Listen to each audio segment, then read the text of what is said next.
Okay. All right, folks. Welcome, welcome, welcome. And without further ado, let me introduce you to Tomiko Garner. Tomiko is one of our amazing, spectacular board members. She's been with us for several years now. She's an amazing chef. She's also the powerhouse behind Plant-Based Vegan Sista. She helps everybody in her community and beyond try plant-based living for their health, for their environment, for everything, for to better their communities. And she's out there doing important work every single day. We are so lucky to have Tomiko on board. She just inspires me every single day, and she's a wonderful friend. So without further ado, Tomiko is going to be leading us through negotiating the vegan, non-vegan relationships that we have in our lives during the holidays. Welcome, Tomiko. Thank you for joining us. Oh, hi. And oh my God, I feel like I'm going to just start off crying. Thank you so much. That was just so special. It's been a pleasure sitting on the board with everybody. And Christy, you're doing incredible work. So thank you for everything that you're doing to continue to move us forward and with great events and educational opportunities. Thank you so, so much. Thank you, So, Tomiko. happy Saturday. Happy Saturday, everyone. Thank you all for taking time to come out this morning to participate. And today I am going to talk about navigating vegan and non-vegan relationships, something that we all probably have a little knowledge about, right? Because I'm sure quite a few of us those of us who are vegan on this call, I'm sure you have a friend or two who are not, and you've had to navigate throughout the years, with and being in situations where usually vegan is not the main thing, right? Especially during the holidays when you're getting together with family. You can probably pretty much count on that it is not going to be a vegan of all vegan things, right? So unless you're getting together with all your vegan buddies, and then it's great that way. So but I want to talk a little bit about that today, and and touch on a couple of things, like for instance, respect and understanding, communication, learning and experimenting, but speaking to that and giving people that chance, focusing, and the main focus is focusing on like togetherness and being flexible, and your personal boundaries and planning ahead. So we're going to talk about a various few things in the process. So first, I'd like to go ahead and let's just start talking about respect and understanding. And that is first and foremost, respect is key, right? Everybody has their own dietary choice. We've all made our choice for personal reasons or ethical reasons, whatever those reasons are. Everybody has their own choice, right? Because there's so many things that they're out there to eat. There's keto, there's, diabetic. I mean, there's just so many ways that people are eating, right? There's whole food, there's plant-based, but plant-based may include organic, egg. I mean, there's just so much. It can be a lot, right? So, and everybody has their own choices on why they do what they want to do. And you want to be able to understand that and empathize with those around you, right? And I think sometimes one of the first things that comes up, and I know I hear sometimes, is being judgmental, right? And showing respect is letting go of a judgmental attitude or a judgmental response, right? Because you don't want someone to feel uncomfortable just because they're not eating vegan, or they chose not to have a vegan lifestyle for whatever reason. That's their choice. But it is not upon us to be judgmental and look down on them. And sometimes people feel that way. And so that to have a level of respect is respecting their choice. Share your choice because it's your choice and you're delighted to do that, right? So that's always one of the first things I like to touch on, is let go of judgmental. So how does that look, right? You show up and there's nothing there for you to eat, right? And you're like, oh my God, I can't believe they didn't even think about this and they didn't even do that. And oh, why are you eating that? Those are ways that can really make someone feel uncomfortable and probably may turn them away and never want to charge, because then they're like, well, if I'm gonna if I go that route, am I going to be that right? Right. So, be respectful, first and foremost. Secondly, is communicating, right? Effective communication about our dietary needs before a gathering is very helpful. So if someone knows ahead of time, what it is, or even better yet, offer to bring something. If you're going to somebody's house, offer to bring something that can be shared with everyone. And then they get a chance to taste it. So you bring a dish that's easy to share, tastes good, and they may or may not even have to know that it's vegan, right? Like, say today, I'm going to a friend's house today, and she's throwing a gumbo party. So, it's just going to be a handful of us. I'm going to make my own vegan gumbo. Okay. There, and I'm going to definitely make enough for people to share if they would like to have some. But then I'm also bringing the dessert. And I'm making a chocolate cake with a drizzle of caramel sauce and pecans tossed on top. Now, I've made this cake for those who are not vegan, and you cannot tell whether it's vegan or not. So this is an opportunity for someone, they get to taste it without being judgment, right? They get to taste it and say, oh, well, tastes pretty good. Maybe they may be open to try something else. So actually, that turned out to be the next thing, is to share a cake, share a dish. So once people taste and get a feel for it, that's great, right? So that's why I would say, communicate it and be open, and then just share your experience. If someone asks you a question, share your experience. Be willing to share your experience on why you did, because you're going to get a lot of questions. Let's just say that is one of the things that you're probably going to get a lot. Well, what made you decide to go vegan? And how long have you been vegan? And I can't imagine giving up cheese. And I can't imagine giving up milk or ice cream. Or, I definitely can't imagine giving up my bacon. But when you're able to share and say, well, you know what? I've had great options. And these are some things I've tried. Would you like to try? Right? And that takes us right into learning and experimenting. When you share how great you feel as a result, and if you're doing it for ethical reasons, then you can share how much you feel like the impact that you've made on the environment. Oops, sounds like there's an emergency going on. The impact that you've made on the environment, and the animals and everything around, and then they can go, oh wow, that's actually kind of cool. They may be more open to hear what you have to say, and maybe think that they hadn't thought think of something they hadn't thought about before.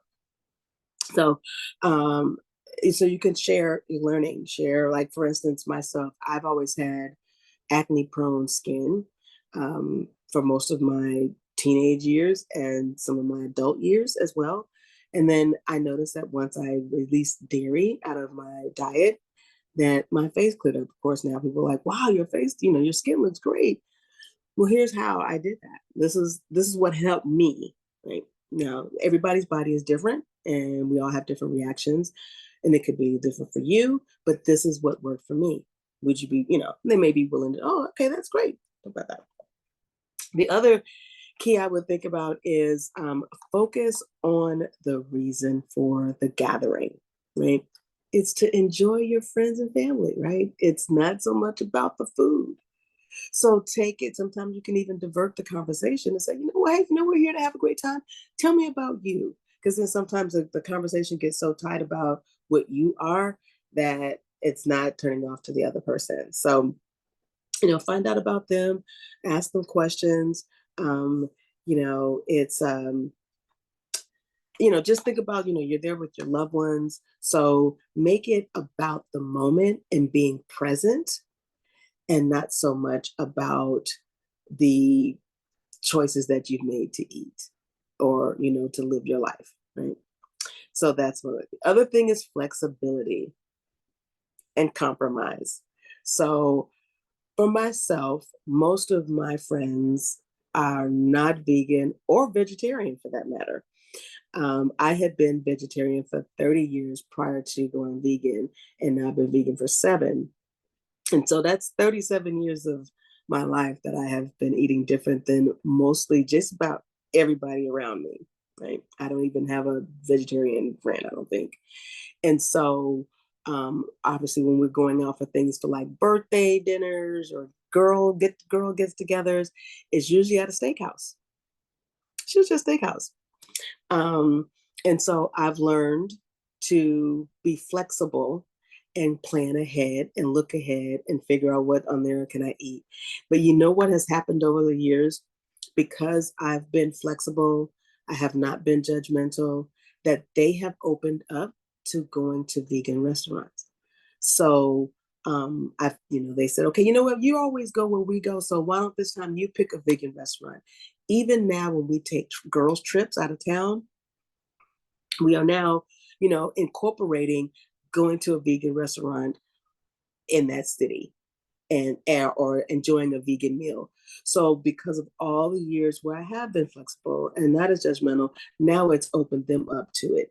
Now they, definitely said I'm still not gonna do it, but I am grateful and appreciative that they have even opened up to even eating that way, because I know they love a steak. And so I appreciate it. And we've done it. We've gone to a vegan place in Greece. We've gone in Bali, and everybody enjoyed the meal and had a great time because I didn't make it so much about that, and I didn't judge them for what they were doing. We've talked about planning ahead for potlucks. And then you can also find like a common ground, right? Find a ground. There are a lot of dishes out there that fit both, right? That are great for vegan and non-vegan. So you can focus on those shared highlights and the inclusivity that the meal brings everyone together. And so you can think about that. And like I mentioned before, kind of avoid some of the debates at the dinner table, because sometimes it can get a little hairy, right? Depending on who you're doing. Just know your crowd, know who you're around, and how that might either take it up here or take it down here, right? So remember that.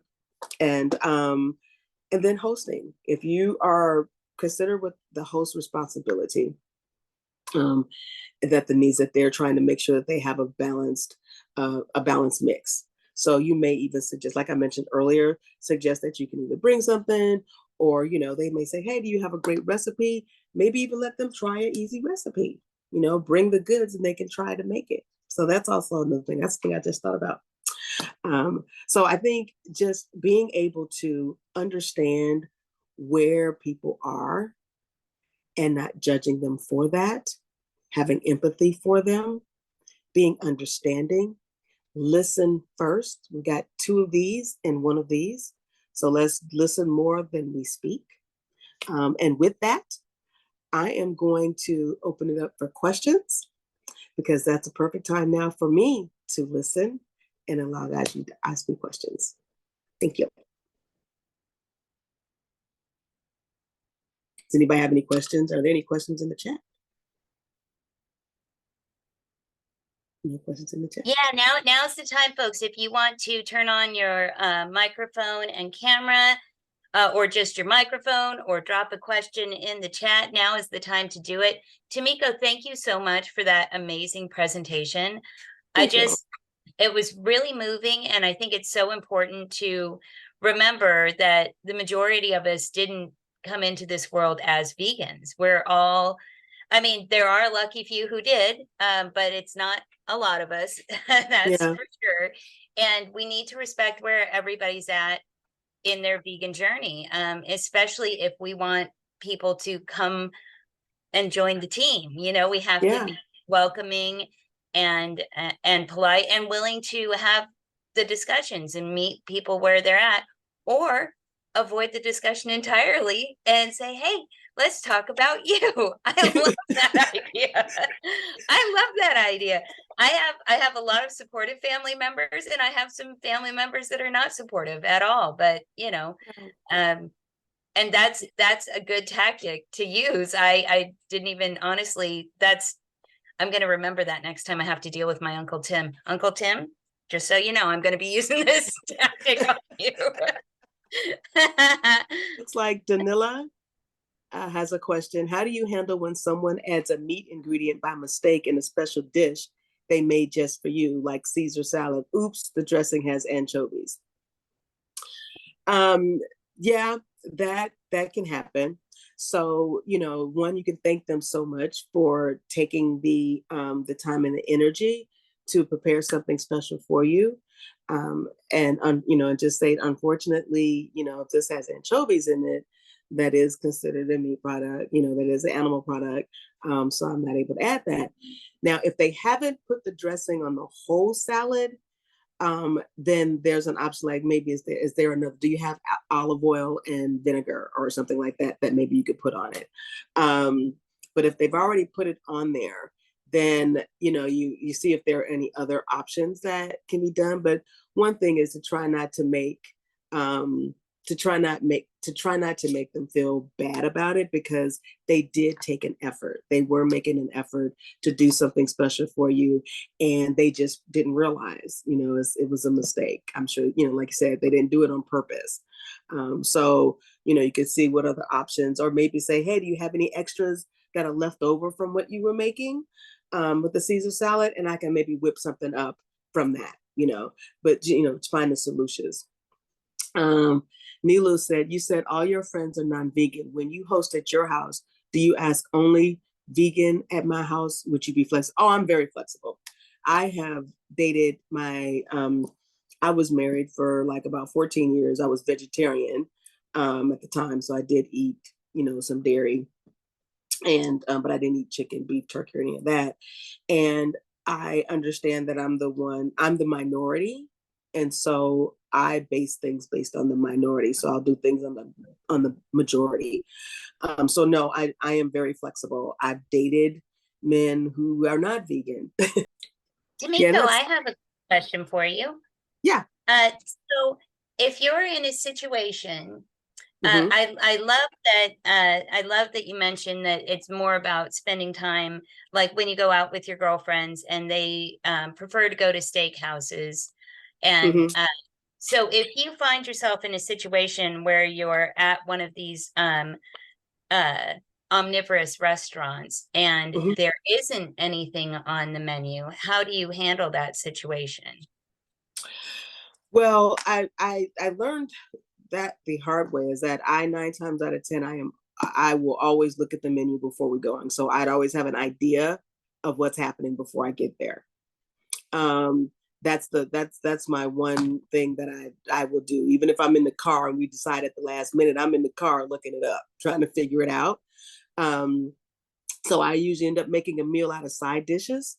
And sometimes the restaurant will be, like I'll let them know, because I have been in that situation where it's like, oh my God, I don't think I see anything. But a lot of times what you can do is you can speak with the chef or whoever's cooking, the server, and maybe see if there's anything that they have in the back. So there's been a times where I have made a meal out of like a salad. Obviously, sometimes I've been in that situation. Sometimes I can ask about a pasta. If there is a pasta that's not with any egg in it, you can, if you know which pastas usually won't have it in, like macaroni, you probably won't do. That's probably gonna have an egg in it 9 times out of 10. You have to kind of understand what foods are probably gonna have something in it. Like if they have mashed potatoes, I always ask, well, is there butter already there? Now, at a steakhouse, they always have like a baked potato. So there's been a time I've just had a baked potato with olive oil and salt and pepper. So I've definitely been in those situations, and you just have to be very creative. And a lot of times, the service can be helpful. They can be helpful, but you can definitely ask and already have some things that you have things that you could fall back on already in your mind, that that you could just pull out your toolbox, that may be able to be helpful. But 9 times out of 10, they at least have some lettuce. Unfortunately, they'll have that. You may be able to get French fries. I've done that, baked potato. If there's like steamed vegetables, you can do steamed vegetables. Just tell them, make sure don't put any butter on them. If they're steaming them, you could do that. So there'll usually be at least one thing you may be able to work out. So hopefully that helps. That's a great tip. That's a really great tip. And Adriana in the chat said using Happy Cow is a really Oh God. good way to suss that out too. Oh my God. I've used Happy Cow in Cabo San Lucas, Greece. I found a great vegan restaurant in Santorini. It was so delicious. I've used it in Bali. I've used it in Austin, Texas. Everywhere we've gone, I have Happy Cow on my phone, and like Vegas, whenever I go. So Happy Cow, Deidre, you are absolutely, it is great.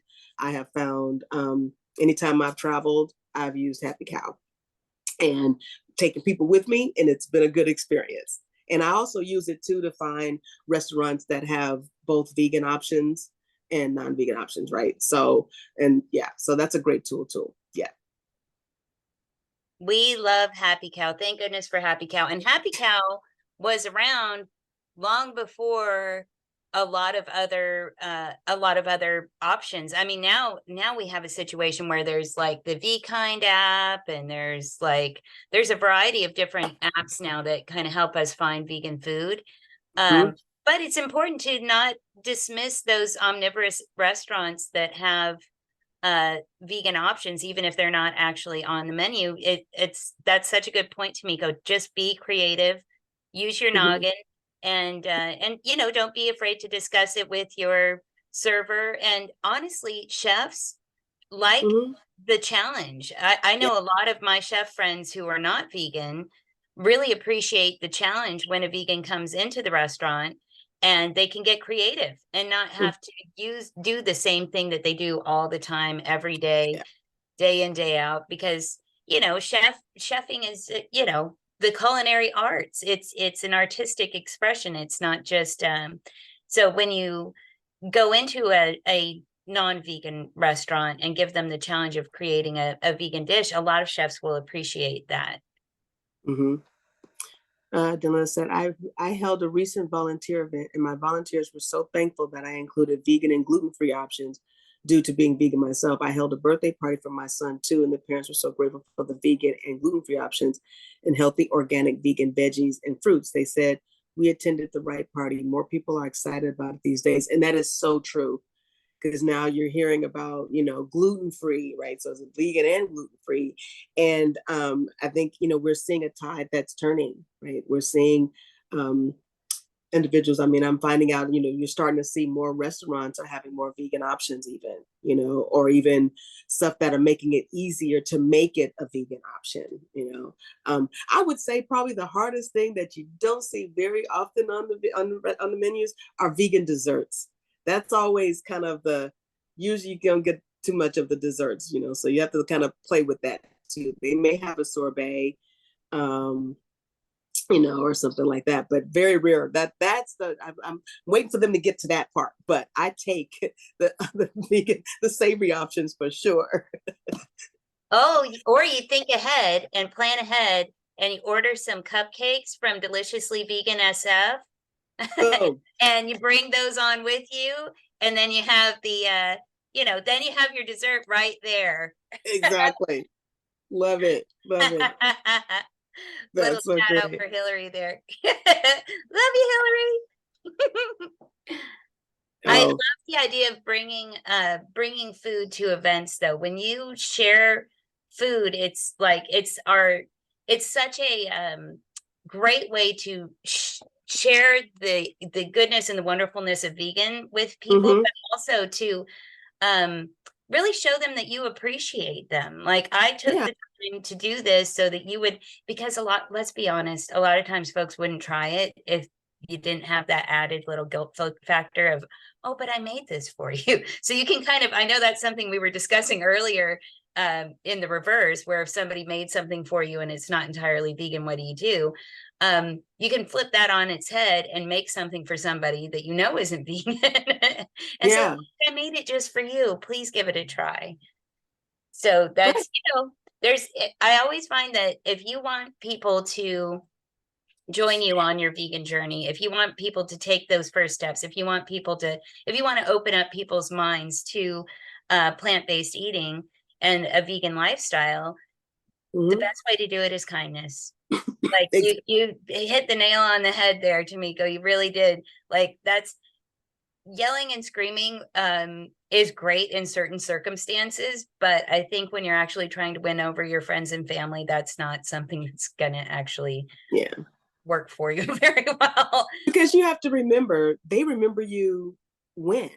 Exactly. They remember you before. I mean, like if you haven't been lifelong, but they remember you when. I mean, my family in Chicago, I don't see them that often. I'm from Chicago, Illinois. I'm from like the meat capital of the world, right? Like slaughterhouses, the whole 9 yards. So, and I didn't even like vegetables as a kid. I was like, my favorite vegetable was corn.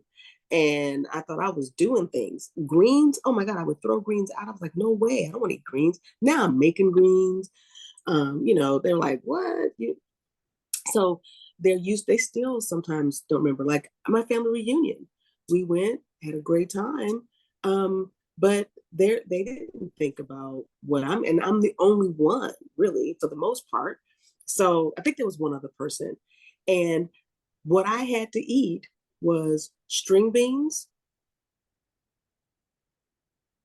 I think it was the string beans, but everything else was meat because I'm my family's from the South, right? So I had string beans for the formal casino night. And now I know the picnic the next day, I was like, yeah, somebody gonna take me to Whole Foods. I'm like, I'm gonna have to go to the grocery store, Trader Joe's, Whole Foods, something needs to be nearby. And so that's exactly what I did. I found like a Trader Joe's or a Whole Foods, got myself a sandwich. And while they enjoyed barbecue and barbecue chicken, I had chips.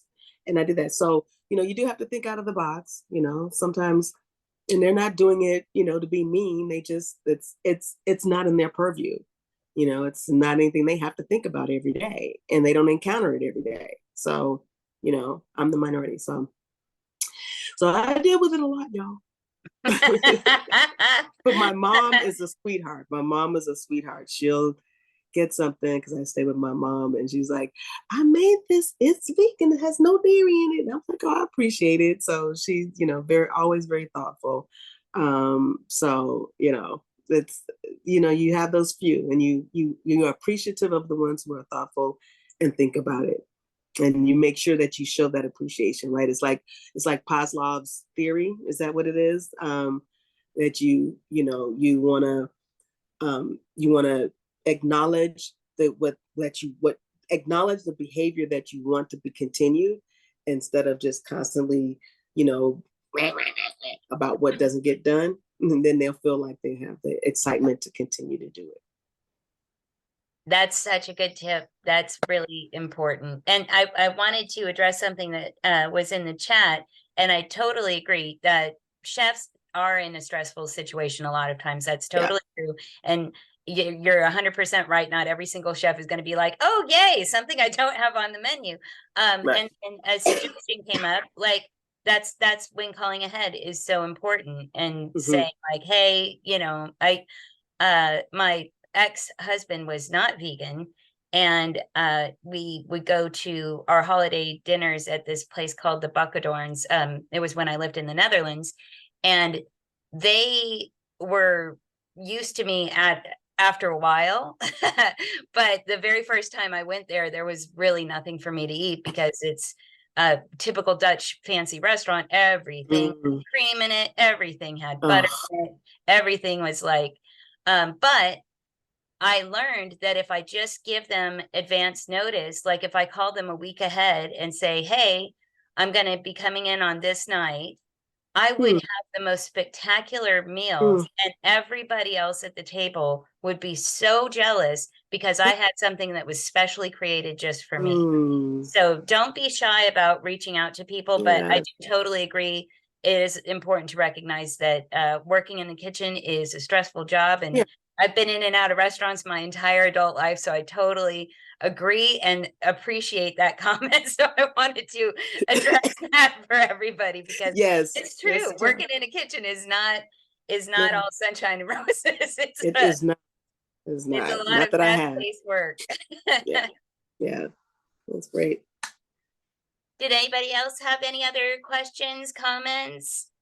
I don't see any other comments in this. This has been a fantastic way to kick off our very vegan holiday celebration. Thank you so much for joining us, Tomiko. Thank you for having me. This was great. And I hope you have a fabulous gumbo party. That actually, vegan gumbo sounds like the perfect thing to eat today when it's so drizzly and rainy out. It's just like the absolute perfect thing to eat today is a vegan It gumbo. So is. I'm really And jealous. the recipe that I use is sweet potato souls recipe. Oh my gosh, I love those recipes. Oh, if you have not visited Sweet Potato Soul, everybody, I highly recommend trying some of those out. They are amazing. They are very good. She's got Georgia in her bones. She's from Atlanta, Georgia, and she's moved back there now. But all of her recipes have been so good. Her crab cakes, even Tabitha Brown has had her crab cakes. So that I made for her that time. But she's that, yeah, it's a standby. It's a standby. Oh yeah, I love that we have so many exciting resources like that. It used to be, there were a handful of go-tos, like Post-Punk Kitchen and, things like that in the late 90s, early 2000s. But now there are just so many creative folks out there putting out amazing recipes. And there's so many cool things on YouTube when you're just like scrolling around on YouTube, you can find some great recipes. It's really an exciting time to be out there exploring vegan recipes. And Nilu was asking where to find Sweet Potato Soul, and I just sent her a message and said you can find her on sweetpotatosoul.com. There's a website, she has a YouTube channel, you can follow her on Instagram. And she has a cookbook. You can get the cookbook on Amazon or you can buy it direct from her website. Oh, that is fantastic. Oh, and definitely check out her Instagram. I mean, that's a good place to start because as soon as you see those meals, you're going to be like, oh, yeah, I want to get involved. Yep. And they're usually simple. They're usually simple too. So that's the other thing I love. Yeah, it's not like sometimes you go on these recipe sites and it's just like they're asking you to get ingredients that are very specific and very unique and very hard to find. And her recipes are not like that, which is really nice. No, very It good. makes it very accessible for everybody. Yes. Thank you so much for being here with us today, Tomiko. Did we have any last questions before we let Tomiko go make her gumbo? All right, everybody. Thank you so much.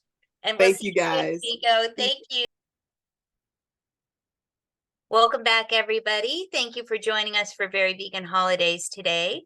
Our next presenter is Lisa Rice. She is a longtime vegan and climatarian. She's been teaching vegan cooking for decades and is also a nutrition and lifestyle coach with We Heal, which was founded by the Forks Over Knives doctors. Her previous careers include a licensed acupuncturist / herbalist, a yoga instructor, and a rock music publicist. She moved to San Francisco last year from Austin with her husband, David, and her rescue pup, Luna. They live in the inner Richmond. Thank you so much for joining us today, Lisa. I'm so excited to have you. Oh my gosh. Thank you, Christy, for inviting me. I'm really happy to be here. I'm really looking forward to this recipe. It sounds delicious. It is, and I love it because it's pretty easy. And I also love it because it's actually 2 dishes in one. And I'll explain that as I'm going along. Oh, yay. We always love 2 dishes in one. That's always fun. I'm going to step out. If you need anything from me, I will be right here. And then I'll be rejoining you for the Q&A portion. Okay. Can you see everything? Yeah, it looks amazing. Awesome. Okay. All right. Hi, everyone. So I am making a dumpling dish because at the holiday time, I really want to encourage people to leave turkey off the plate, just like the rest of us. And I find with the omnivores, if you show up with a dish that's really hearty and really flavorful, you might take another step in that direction of getting the turkey off their tables. I've converted a lot of people, and my in-laws seem to always love the food that I bring to their house. So that's always a good sign. All right, so we're going to start. This is super simple. I like to preheat my pan, and you want to use a wide sort of deep pot or pan for this dish because we're going to saute a bunch of vegetables and we're going to add some dumplings to cook on top. Because I teach with the Forks Over Knives doctors, I teach a lot of oil-free cooking. I myself am not strict oil-free. I use small amounts of olive oil and avocado oil If you want information about that, you can go to my website. So for today, I'm going to use a little oil, but you could skip it if you're oil free, and you could use vegetable broth. And I'm going to give you some other options. So I've got my pan preheated, and I'm adding a little bit of olive oil. If you're oil free, you would just put the carrots, onions, and celery or mirepoix right into the pan. And then when they start to stick, you would splash just a little bit of vegetable broth. We're just going to saute this, and we want this to start to soften a little bit. And a little bit of salt in there. You can skip that if you want. And the secret to making this dish really hearty and really something that the omnivores will love is to find your mock chicken, because this is like a chicken and dumpling. So I've got a couple things going here. You could use Gardein. Sweet Earth Foods has a fabulous chicken. I have a recipe for an ode to Corno roast. Corno is my favorite celebrity turkey. You see, I'm wearing my Esther the Wonder Pig hat. Corno was a rescue turkey who lived with Esther the Wonder Pig for many years, and he recently passed away, but he had a very long, happy life. Anyway, my substitutes I'm using today are Butler soy curls, which I've rehydrated with some vegetable broth. And you can get those. I got these at Rainbow Grocery here in San Francisco. You can order them online. But again, Sweet Earth Foods or Gardein or even Impossible Chicken's fine. If you live near an Asian market, I actually got these soy sticks in case I couldn't get my hands on any Butler soy curls. And they're kind of the same thing. You would just chop them smaller. Uh-oh, I've lost my heat. Hang on 1 second. Oh, there we go. And then the thing that I really love, but not everybody loves mushrooms. I think they're gaining popularity because they make such a good meat substitute, is I love to use these trumpet mushrooms. And if you fork them into shreds, they actually resemble chicken. So it's a good substitute for your omnivore friend. So, and what I do is some people take the caps off. Can you see me here? Okay, so I'm just going to break it off a little bit. I use the cap, or you could use it for something else. But you're going to take your fork and you're just going to pull it down the mushroom. And I like to, for this dish, keep them a little thick because they're going to break down a little bit when they simmer in the broth. When I'm making like a pulled quote unquote pork dish, I make these like a little thinner. But for this dish, I'm going to keep them a little thicker. And I got these at the Asian market. You know, these trumpet mushrooms, oyster mushrooms, maitake mushrooms, they can be pricey. If you've got an Asian market near you, here in Inner Richmond, we've got a ton. I feel very lucky. You can get them at a better price. Also, Trader Joe's has started selling a lot of this stuff. And I love Trader Joe's because my other goal in teaching people to eat this way is that misconception that it's expensive, and it really doesn't have to be. And so I shop at places like Trader Joe's and I buy bulk as much as possible because I find that to be more cost effective. So I'm just going to continue cooking these a little bit more till they soften. And then I'm also going to be adding a potato. I've pre-chopped everything, but I'm going to chop a few things just so I have something to do on camera rather than just talk. I don't like to peel my potatoes. I love the skin of the potato, so just scrub it really well. I've got a russet potato here. You could use any potato you like. You could use a Yukon Gold potato. You could use sweet potatoes, would be really good in this. And the thing I really love about this dish is that you can really customize it. So today I'm using the vegetables I've got on hand, but you could put frozen corn in it. I really love a one pot meal. I'm really into stews and things where you can put like a bean, a grain, a green in all one dish. But I ate my kale and forgot to save some. So if I had some kale, I chopped that up and put it in, or some spinach. You could put frozen vegetables in it, like corn, and I'm going to put some peas in here. Okay, so I got my potato ready. And to get this thick, you don't need to use like cornstarch or anything. We're just going to use a little flour to make a roux. But first, I'm going to add my garlic. So this is softening up a little. If it starts to stick, like this burner I have here for teaching, it's like a camp burner, and it tends to get very hot. You could splash a little vegetable broth in like I'm going to do. to prevent it from sticking, or a little more oil if you're not oil free. This is just that smell that makes you hungry. So just carrots, celery, and onion. I diced them small today. That was the mood I was in. Sometimes I leave them bigger, a little more chunky. Okay, so now I'm going to add the garlic. So I chopped up about 3 cloves of garlic here. So that was 1 onion, small dice. It was 2 celery sticks, 1 carrot. Now I'm adding about 3 cloves of minced garlic. I'm going to cook that for like another minute. It smells so good. I know I'm going to forget something. I'm going to try not to. Woo! It's probably smart for me to use an index card. But the great thing about that is when I'm cooking, like my goal is to help take the intimidation out of it for people, like make it easy as possible, find the food you love, keep the ingredients in your kitchen, and make stuff that's really flavorful and really easy. And I call it trial and correction because most of the time when you mess up, or at least for me, you can do something to fix it. So we'll see if I mess up today. I have an opportunity to show you what I mean.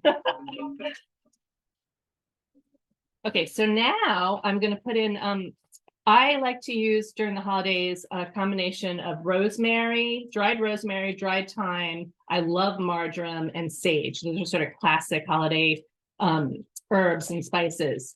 And I am also lazy and I love a good spice blend. And I was at Trader Joe's the other day and they had Herbes de Provence and it's a big jar. So this is gonna last me a long time.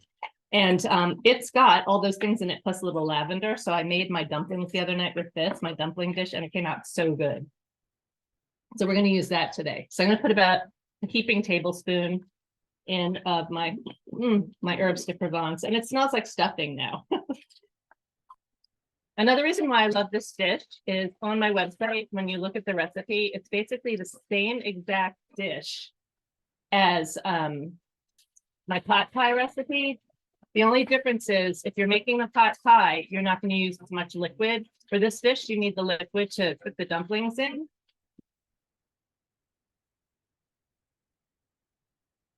And if you're making a pot pie, Pepperidge Farm is accidentally vegan. They're puff pastry. I also like a brand called Aussie Bakery. That's what I like to use for a store-bought puff pastry, which I haven't seen as often, but I got this at Target. So this dish can be either a dumpling stew or a pot pie. Okay, now I'm going to add my mushrooms. And we're going to let those just cook for a minute, just to start to soften. And then we're going to make our roux, which is basically just adding some flour to coat and toast it for a minute. And then we're going to add our broth to get our nice thick, like gravy.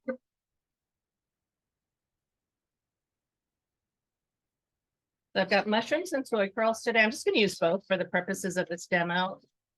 The other night I had leftover ode to corno roast, my turkeyless roast.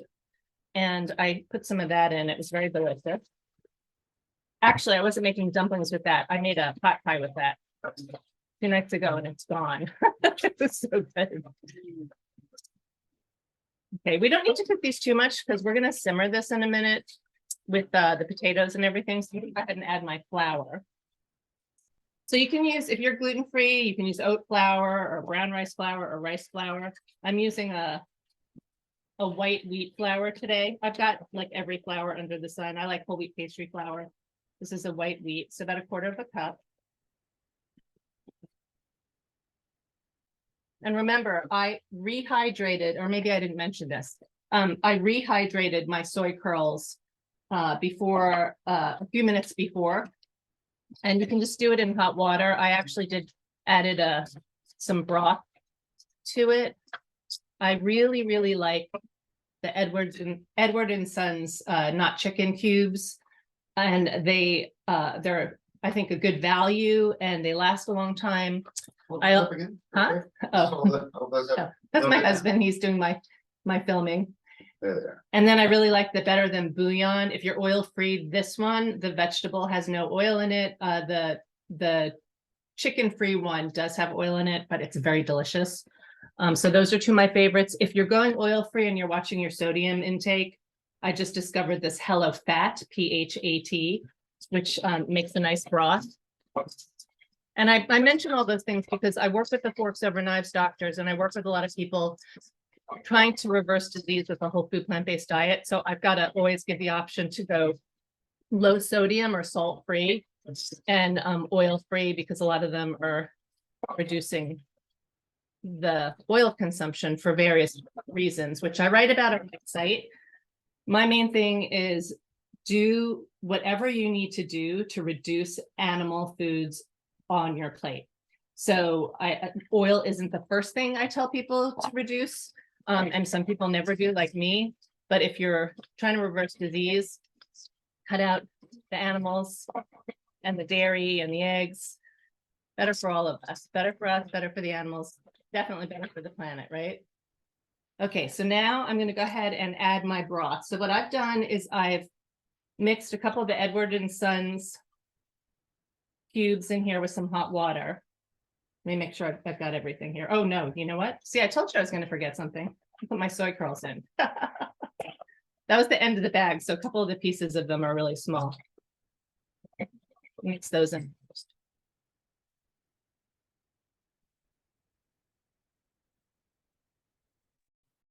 We're just mixing to combine. And then I'm going to go ahead and add my broth. I'm going to add a little bit more. So I put enough bouillon in there for 4 to 6 cups of water. And then we'll taste and adjust after.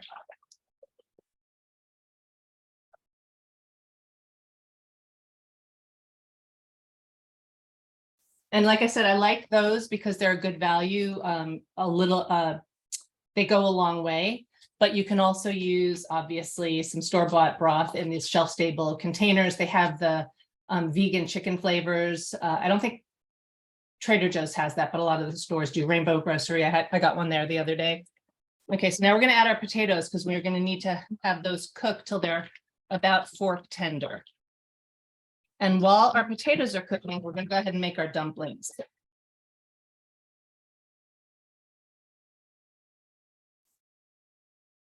Okay, so here I've got 1.5 cups of my flour. I'm using the same flour. Again, you can use any flour you'd like. And then I'm going to add some baking powder. 2 teaspoons full.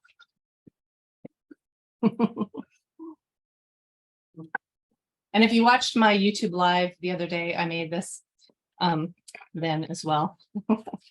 And let's see, I'm going to add a little salt. If you're going low sodium, you can skip this step. I'm going to put about 1/2 teaspoon in. I borrowed the dumpling recipe from one of my heroes, Isa Chandra Moskowitz, whose books I've been cooking from since the 80s, I think, or the early 90s. Okay, and then we're going to put some herbs in here. So I have on the website rosemary dumplings. That's how Isa makes them. But I'm actually going to make these herbes de Provence dumplings because that's what I have. And it's got rosemary in it. So we're going to add the herbs.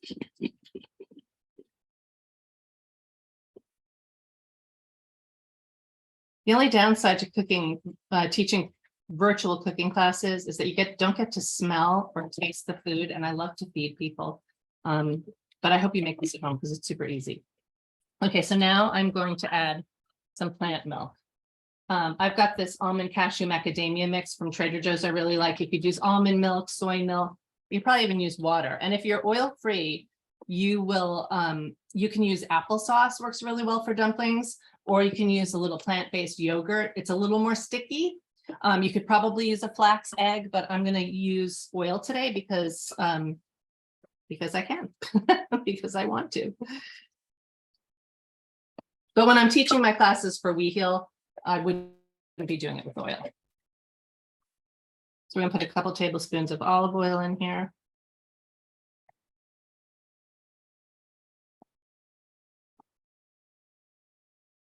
Should probably put a lid on here to bring it to it. You want to get that bubbling. Okay, so the potatoes are cooking here. I'm gonna make my dumplings. So you just want to mix this till you get a wet dough. And sometimes the whole wheat and the whole grain flours can be a little drier. So if it seems too dry, just add a little extra liquid.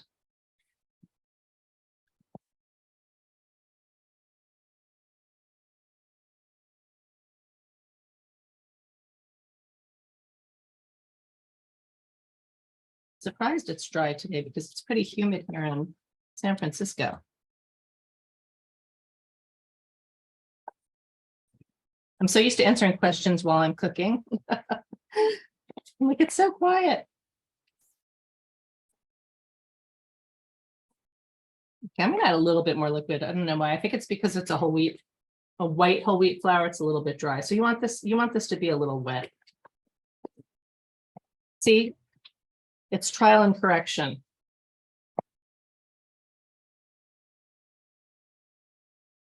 We got a couple shout outs here. Everyone seems to think that this looks delicious. Deidre says, thanks for mentioning the oil-free variations. And Adriana says, yeah, Isa Chandra Moskowitz is awesome. She's the OG.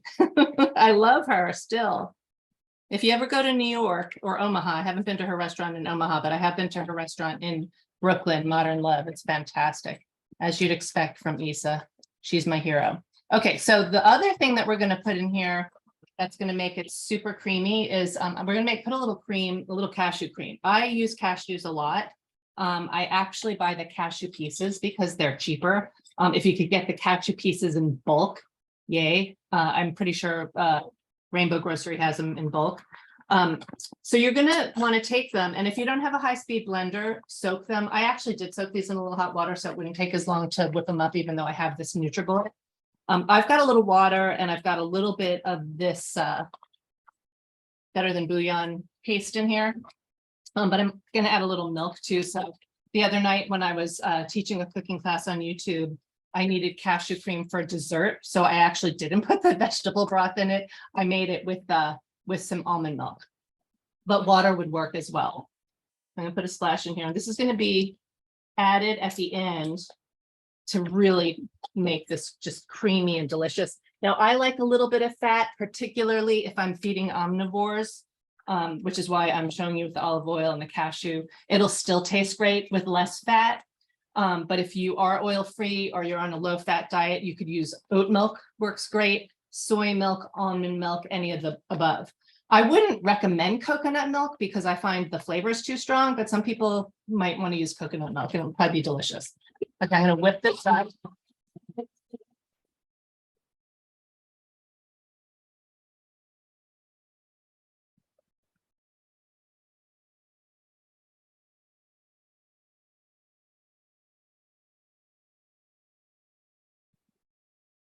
So on Thursday, I'm actually going to make the pot pie, which is why I have the Pepperidge Farm puff pastry dough. So again, if you're making this and you're going to make a pot pie, just go with about 4 cups of water. You want it to be really thick for the pie. And the recipe is on my website. Okay, so let's make sure our potatoes are cooking. We want them to be fork tender. I'm a mess of them. See, they'll probably take another minute or two. And if anyone has questions about ingredients or where to get them, I just feel so lucky to live here in San Francisco, where we've got the most amazing markets. I just walk outside my door. Last night, I decided to make this dish I saw in the New York Times, which was amazingly vegan, and it had a ton of mushrooms in it. It had curry leaves in it, shallots, and I just walked across the street and I was able to get all those things at the Asian market across the street. And I make a lot of like enchiladas and pozole, and I love going to the Mission, to the markets there, and everything's just so plentiful and inexpensive too. Among the many amazing things about living in San Francisco, my favorite city in the world, and such an awesome vegan community. Christy, thank you for just always hosting so many amazing events. I've met so many people. I've tried new restaurants. The Veg Fest is so much fun. I love the samples. It's a really awesome community here. until you've lived in another city, I don't think you realize that. I've lived in New York, I've lived in Los Angeles, I moved here from Austin, Texas, and the community here is just amazing. Plus, I just, it's really fun to go to Oakland. I can't believe how much great vegan food is in Oakland. I still haven't been to all my favorite restaurants there, and Berkeley. It's pretty cool. Okay, so now that the potatoes are getting there, I'm going to go ahead and add, I have a cup of frozen peas here. Again, I got those at Trader Joe's. Use any frozen peas. And you could put corn in here if you want, particularly if you're making a pot pie. It's fun to have corn in it. And I love chickpeas, so I'm going to put chickpeas in here. If you don't like chickpeas, I actually have a coaching client who doesn't like chickpeas. I'm trying to convert her because they're my favorite bean. If you were going to use a different bean, I would use a white bean. So I would use a navy bean, a Great Northern, or a cannellini bean. I think lima beans or gigante beans would actually work really well here. And we're going to add our cream.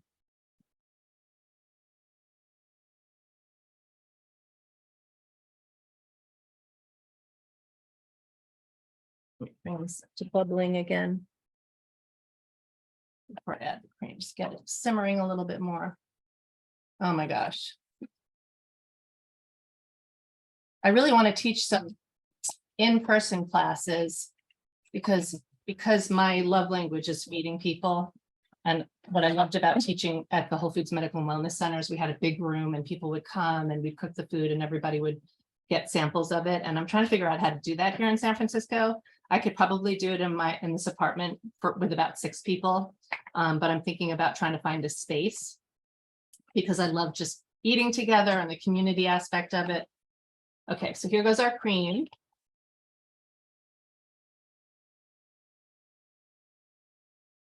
And I used about a half a cup of cashews in here. I've made it before with more if I wanted it really thick. Like for a pot pie, you could go a little heavier. And I don't want to waste any of this lovely cream. So I'm going to go ahead and get as much out as I can. It's amazing over the years. You know, I went plant-based back in the 80s when I was in college in New York.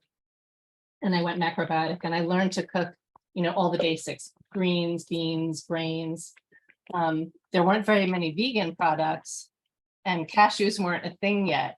And I just love like all the things that we can create now, the cheeses and the sauces, because I really think that's what's helped win people over and get them gotten like omnivores to go vegan, because we can really mimic those comfort foods we grew up. Okay, now that this is simmering, I've got everything in there. I'm going to take a small ice cream scooper. You could just, I happen to have this from my local Buy Nothing group. In fact, everything here is from my local Buy Nothing group.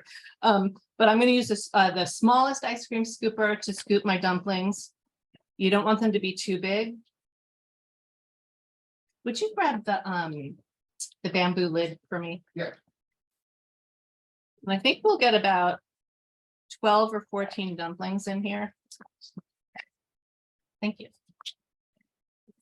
Got several people saying, heck yeah, they're interested in in-person classes. Oh, So that would be wonderful. I'll send them to our website. Yeah, go to my website and I'm starting a mailing list. I don't spam anyone and I don't send out a bunch of junk. It's really an opportunity. I just started doing these free live YouTube classes. I've started because I don't want anybody to eat turkey for Thanksgiving. I love turkeys.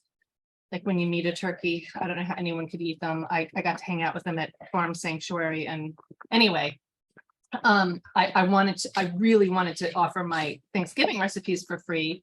So I did a live on YouTube and I decided I'm just going to keep doing that. But I also do want to give the in-person classes. Okay, so we're going to dunk this. We're going to dunk the dumplings a little bit so they get cooked on top. And we're just going to cover it. And then it's just going to cook for a couple minutes. And you just want to make sure they're nice and firm. If I were being fancy, or not even being fancy, if I had parsley, which I've used and I forgot to get more, I would put some parsley, chopped parsley on it when it's done to finish, but I'm out of parsley. Okay, so I'm gonna turn that way down. But anyway, so I'm offering a lot of free stuff online just to kind of help people It's really my goal is to help make it easy and accessible for everyone as much as possible. And but I do love teaching in person. So if you sign up to my mailing list, I'll let you know when that is, hopefully soon in the new year. So this is pretty much done. We're just going to let those dumplings cook for a few minutes. I think we're going to be right on time. So before we finish, I'll pour a bowl. David will be our taste tester. He's the lucky one. And that's it. I'm trying to think if there's anything else. We already talked about the pot pie option. We talked about the oil-free options. And I feel like there was something else I wanted to share. It'll come to me.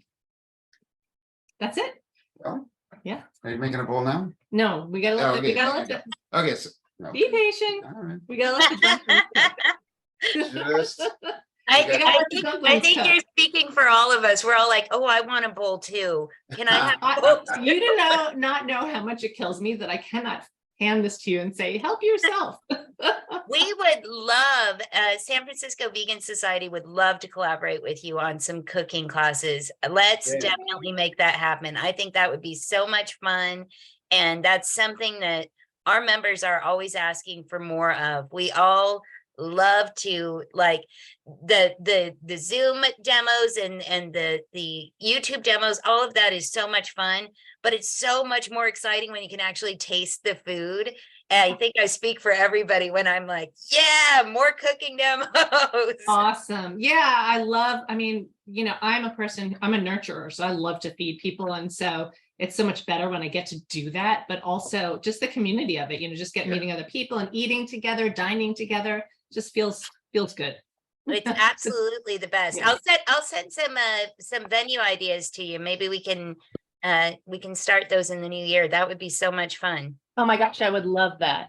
Yay! Deidre's asking, does this freeze well? Oh, great question. That is a great question. I'm trying to think if I've frozen this before.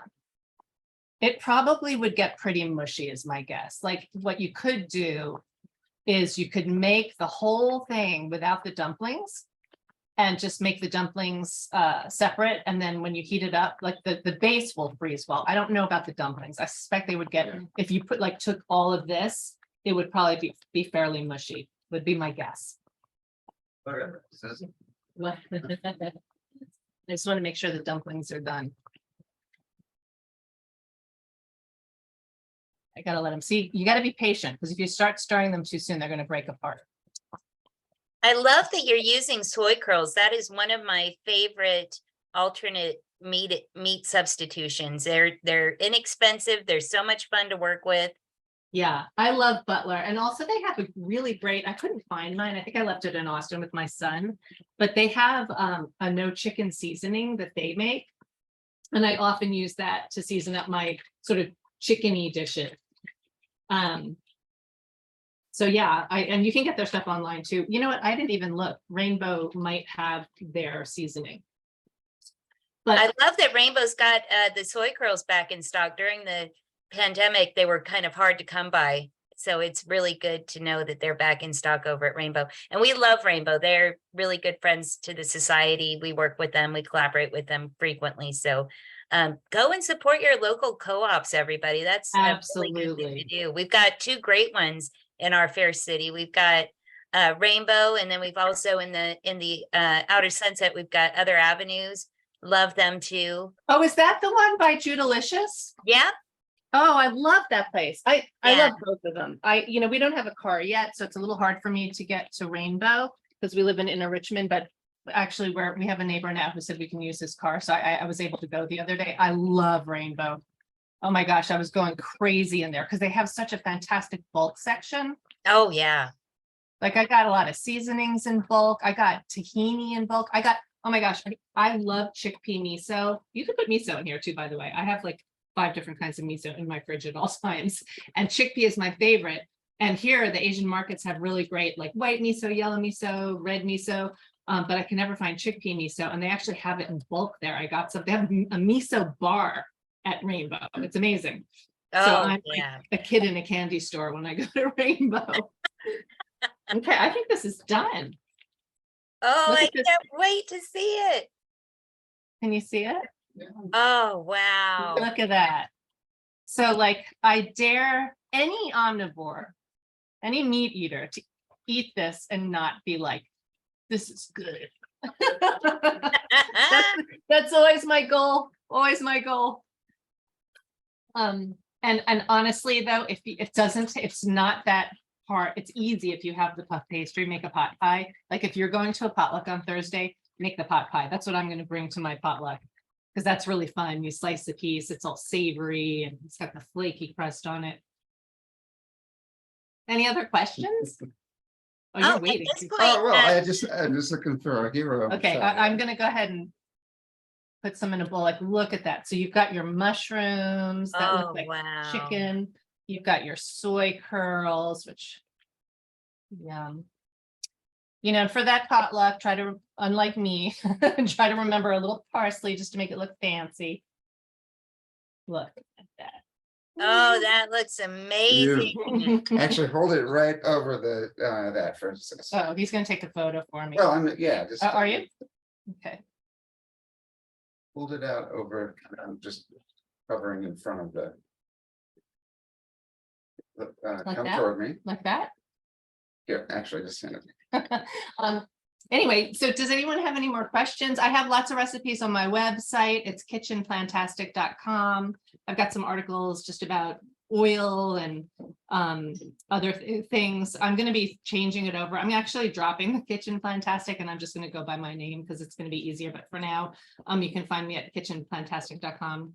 And this recipe is there, the pot pie, and lots of other ones I recently added for Thanksgiving. And I really hope that everyone has an amazing plant-based vegan Thanksgiving and gets to convert some meat eaters. Oh, Danila has a great question. Okay. So is the dumpling filling? Because most dumplings are usually kind of I see, this is exactly why I should not read because I can't see for anything. Because most dumplings are encased, or is this a variation? Oh, these dumplings are actually the kind of like the dumplings that you see in the American South that are just kind of like dough. Yes, not like Asian Yeah. dumplings. Not No, like an no. Asian dumpling, but yeah, it took No. me a second to figure out what the Yeah, no, this is like a Southern chicken and dumplings. So just, exactly. yeah, you could use, I was thinking you could drop, like if you went to Trader Joe's or someplace and you bought like canned biscuits or like Pillsbury biscuits, you could ball those up and drop them in and get like a biscuit top. The matzo balls. Matzo balls would be great, yeah. Oh, yeah. You could use Asian dumplings in here. I would just go for the ones that don't have like a lot of ginger. Like, I don't know if you can find them, but if you could find them that don't have like a lot of ginger, or just make the whole dish more Asian and go with, instead of the herbs de Provence, go with the ginger and the star anise and some of the other spices, you know, lemongrass, and make it fully Asian and put some of those dumplings in. So, I mean, I think basically it's a really good base and you could just customize it however you want. I make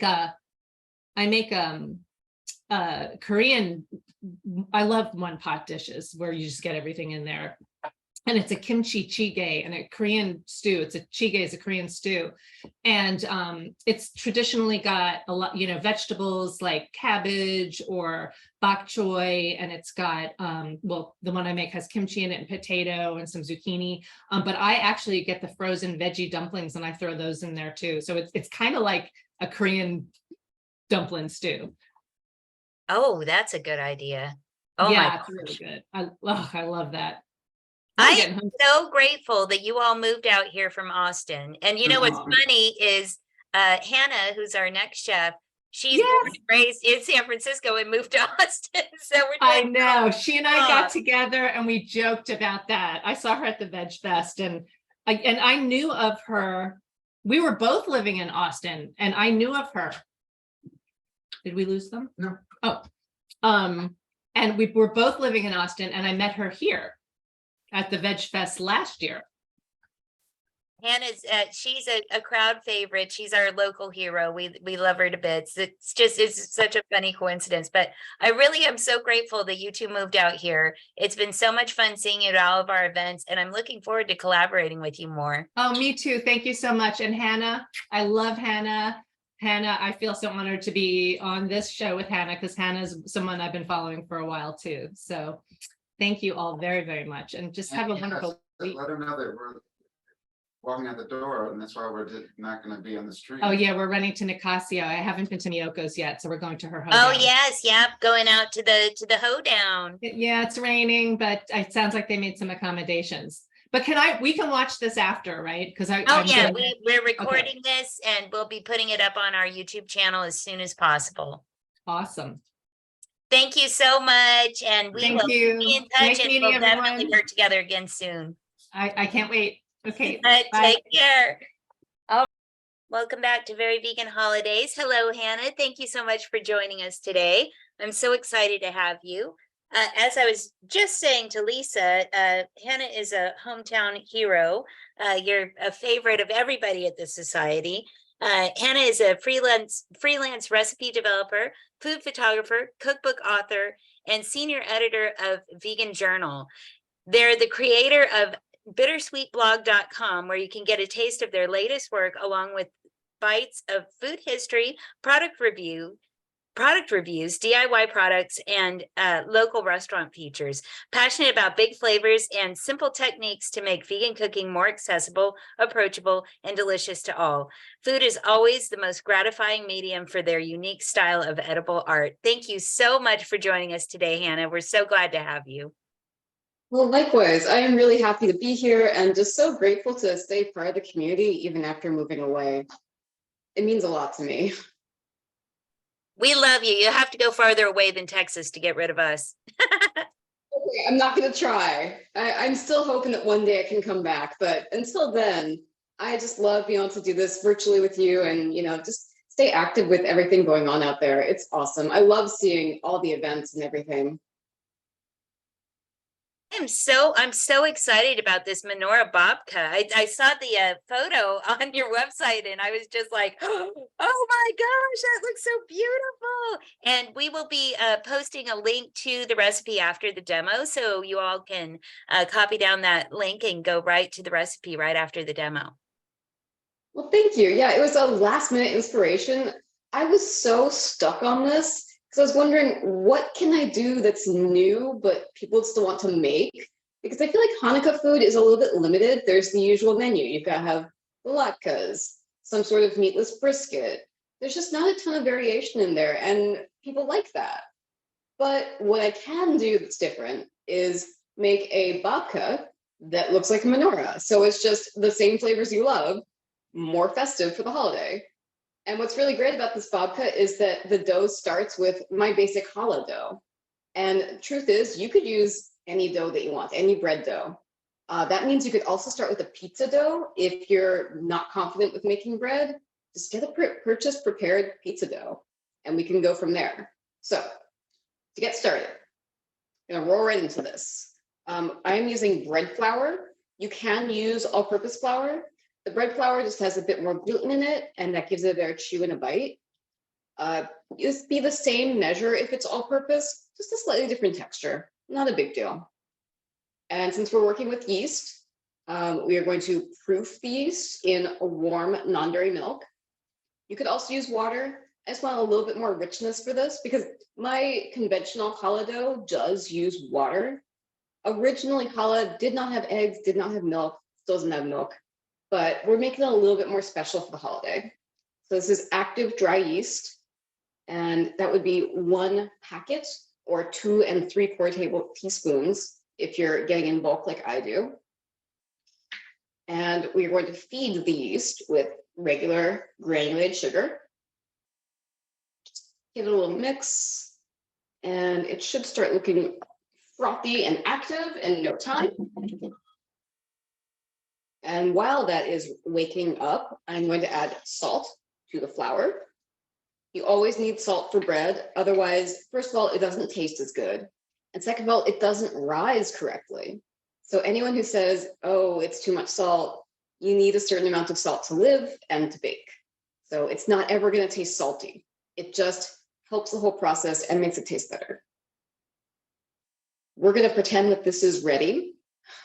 And we're going to add the liquid ingredients into the dry.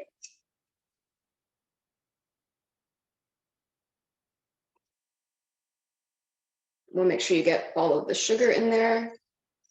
So if you're using a prepared pizza dough, it would obviously be less sweet. Not necessarily a problem because the filling that we're using is sweet. And if you want to compensate, you could always just top it with a little glaze or powdered sugar at the end too. And then we're going to add oil. In my original challah recipe, I use melted vegan butter or coconut oil that's flavored with butter flavored, but it's really not necessary because we are going to have a lot more butter in the dough. You just wait. We're going to get all the buttery flavor. So if we were mixing this by hand, start stirring it up, and then we would knead it once it comes together for about 15 minutes, or put it into the stand mixer and use the dough hook to let that do all the heavy lifting for us. And that'd be more like 10 minutes. It should be smooth and elastic, but still a little bit tacky when it's done. And so we're gonna fast forward. That should look something like this. Nice smooth ball of dough. This I made and let sit overnight. You can do the same. I would say ideally at least an hour and a half to 2 hours for it to rise, and then should be about twice as big in size. Mine might not be. I've already punched it down. It's not a big deal. It doesn't really matter. Everyone gets so scared about baking bread or working with yeast, but it's really not that demanding. You'll see how it is. It's really easy, and we're going to make a huge mess, and that's always fun. It's a great way to get the kids involved because what kid doesn't want to make a mess? So we're going to lay down some flour onto the counter, make sure it doesn't stick. You don't need a ton. And I'm going to take a sharp knife. First, get this out of the bowl. And we're going to cut this roughly in half because we're going to need 2 pieces, sandwiching the filling in the center. Like so. And I'm going to just bring that all together, coat it in the flour. Don't want sticking to the counter. We're going to roll this out into a rough rectangle. I wrote on my blog approximately 13 by 10 inches, but you absolutely do not need to get out a ruler. I measured it after the fact, like, oh, how should I describe this to people? I don't often measure that precisely, but if you need the reference to make sure you're going in the right direction, it's helpful.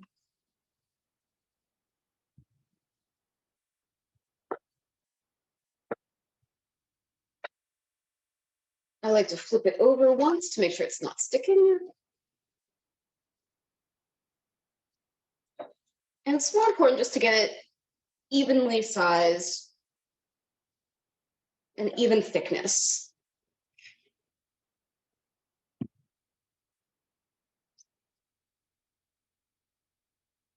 It's also a good idea to make it just a little bit bigger because we're going to trim off the edges anyway.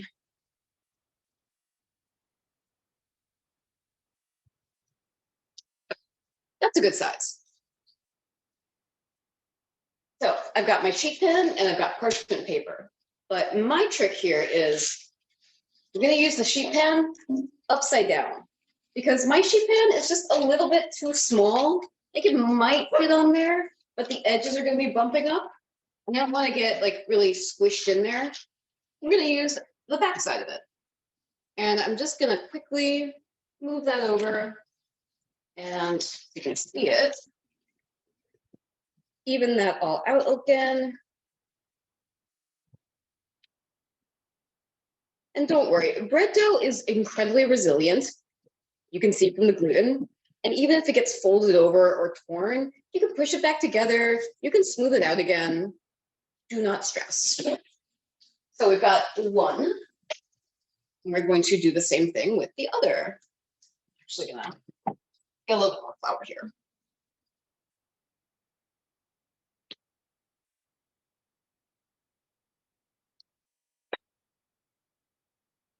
Ooh, I am now going to be wearing flour for the rest of the day. It's a good look. Maybe I should have worn black, but of course, never learn.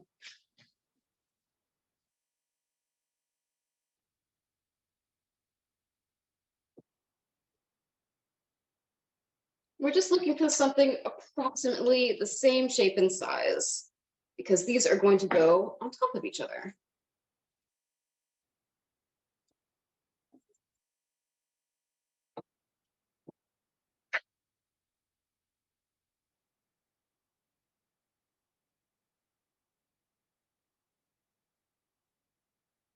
I'm going to say this is probably fine, and we can stretch it to fit otherwise, just a little bit more. Okay, so I'm going to leave it on the side, and we're going to put together the filling, which is crazy easy.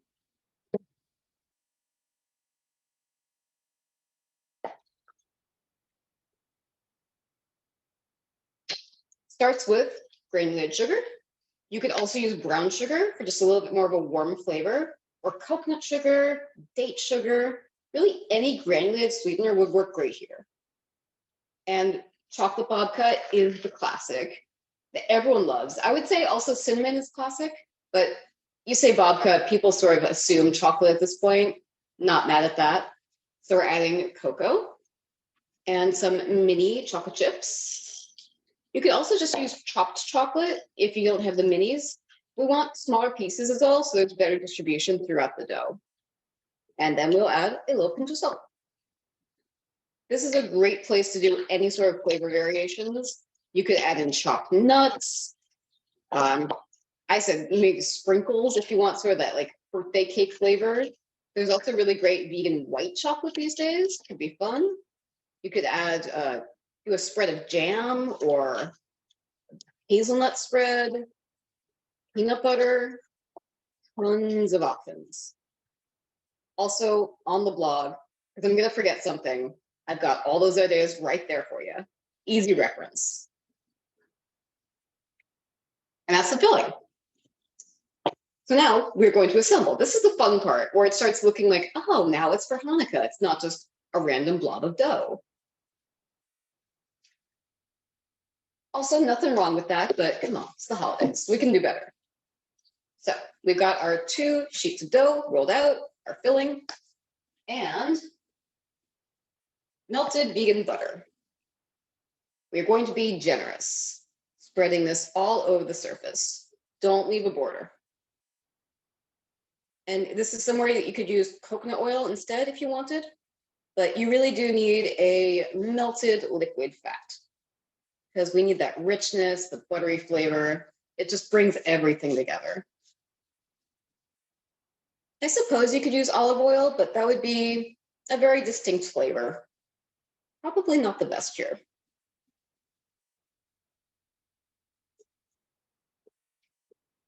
Also, shout out to these little silicone brushes. I used to use paint brushes and there are other like bristle brushes. They would always come out in my food. Do not recommend. This thing, fantastic. It's also heat proof. You can put it in the dishwasher. Lasts me a lifetime. And so we're going to brush the other dough the same way.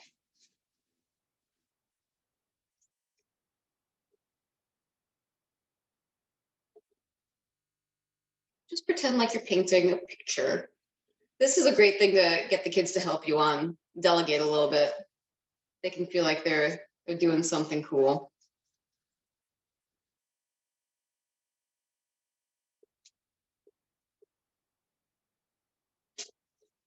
And want to get complete coverage. Don't want any dry spots. Get in under there. Okay, we're good. And there will be more left over, but we're going to use this, so don't get rid of it. It's coming back. Then we are going to add our filling. Just sprinkle this all over the surface. And again, be generous. You can try to be neat, keep inside the borders, but also it will get messy. So be prepared and embrace the messiness.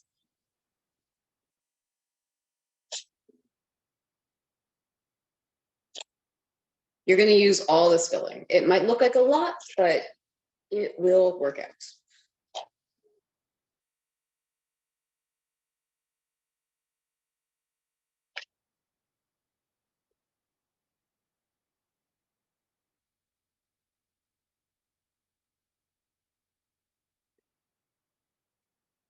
Spread out the egg. And I'm just going to smooth it out a little bit. Make sure we've got, again, complete coverage. And it's okay if it doesn't go all the way to the edge, because as I said before, we're going to trim it. But, you know, they're going to be nice little scraps to eat, and you want to treat yourself to good, fully filled scraps too. Why not? You're doing the work. You deserve that. Okay, so we're going to go with something like that. Now, slightly tricky part, but I believe in you. We're going to take this dough and put it with the butter side down, sandwiching the filling inside. Up and over. There you go. No problem.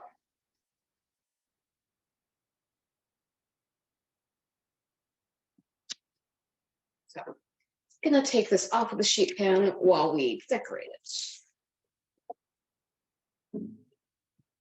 Oh, beautiful.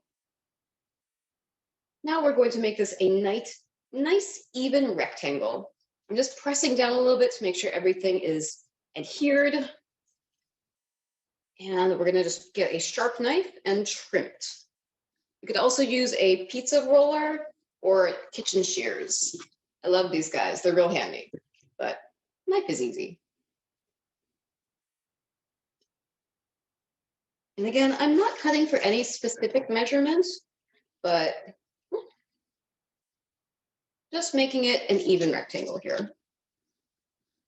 And you can bake these scraps off separately. That's a treat for you. Do the same on these sides.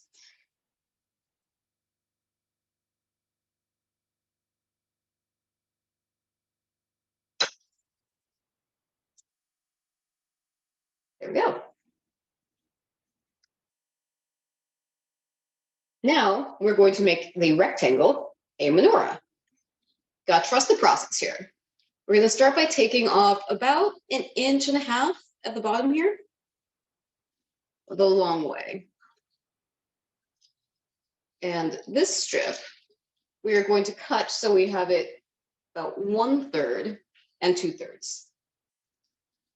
And then we're just going to start twisting the smaller one first. Press it in the middle-ish, the bottom of our dough, and then twist the other one and put that right below that one. And it will get messy. The filling will spill out a bit. It's fine. We're going to survive this. Promise.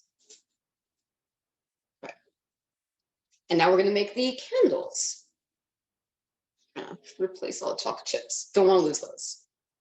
So again, very rough. Not going to measure this, but approximately in the middle here.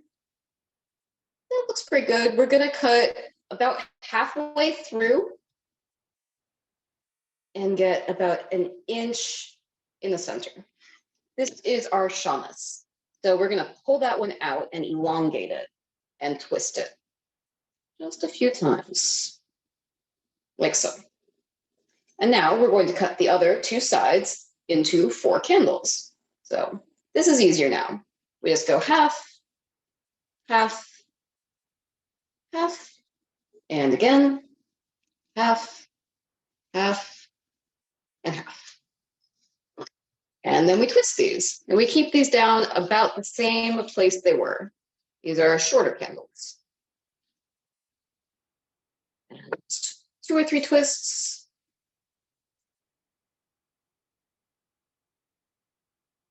All going in the same direction.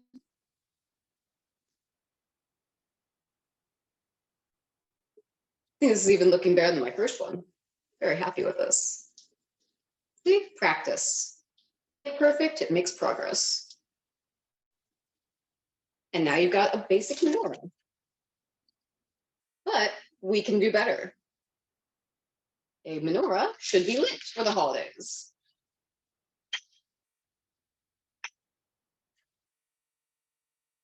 So we're going to get our butter back out, and we're going to just brush the surface with this all over.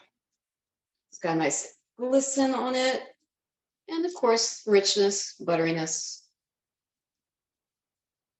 Try to avoid the very center pieces where you can see the filling so you don't smear that everywhere. Just go for this plain dough, best you can.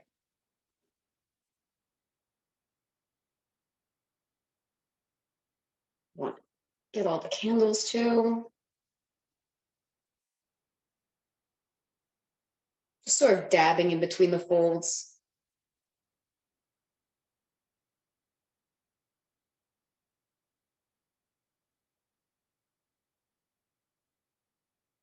And the base.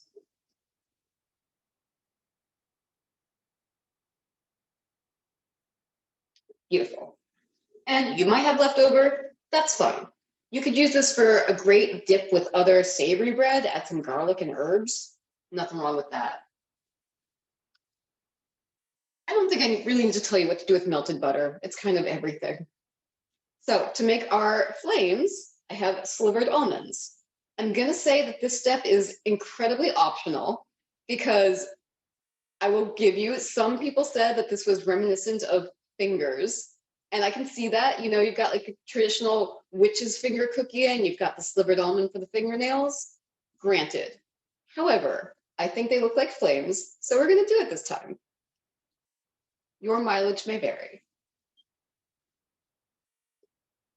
We're just going to stick these at the top of each candle.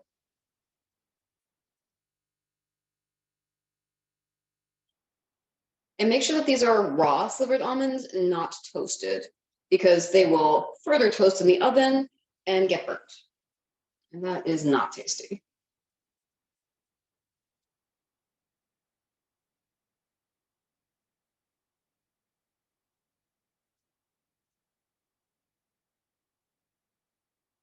Just like so. And now we could be done here. So I'm saying that this is optional, but I hate having all of this blank space. I just feel like it's a canvas that should be colored. So I've got sprinkles, of course. I love these sprinkles. They are adorable. They come from Baking Time Club. They're based in the UK. So it does take some time for them to be mail ordered. But if you order right now, they can make it for the holidays. Recommend this. This is not sponsored. I haven't spoken to them in 2 or 3 years. I still love their stuff. We'll forever support that. And we're just going to apply sprinkles all over the center, however you like. And if you just want more flavor, you could also do more chocolate chips, more nuts, anything you want here. You could leave it plain.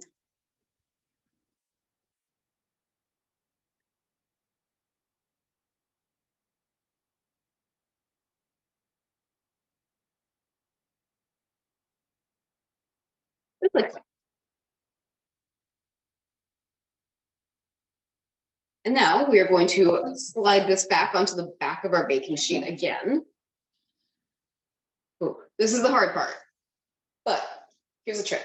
I'm gonna line this up with the edge of the counter and just slide it on, no problem.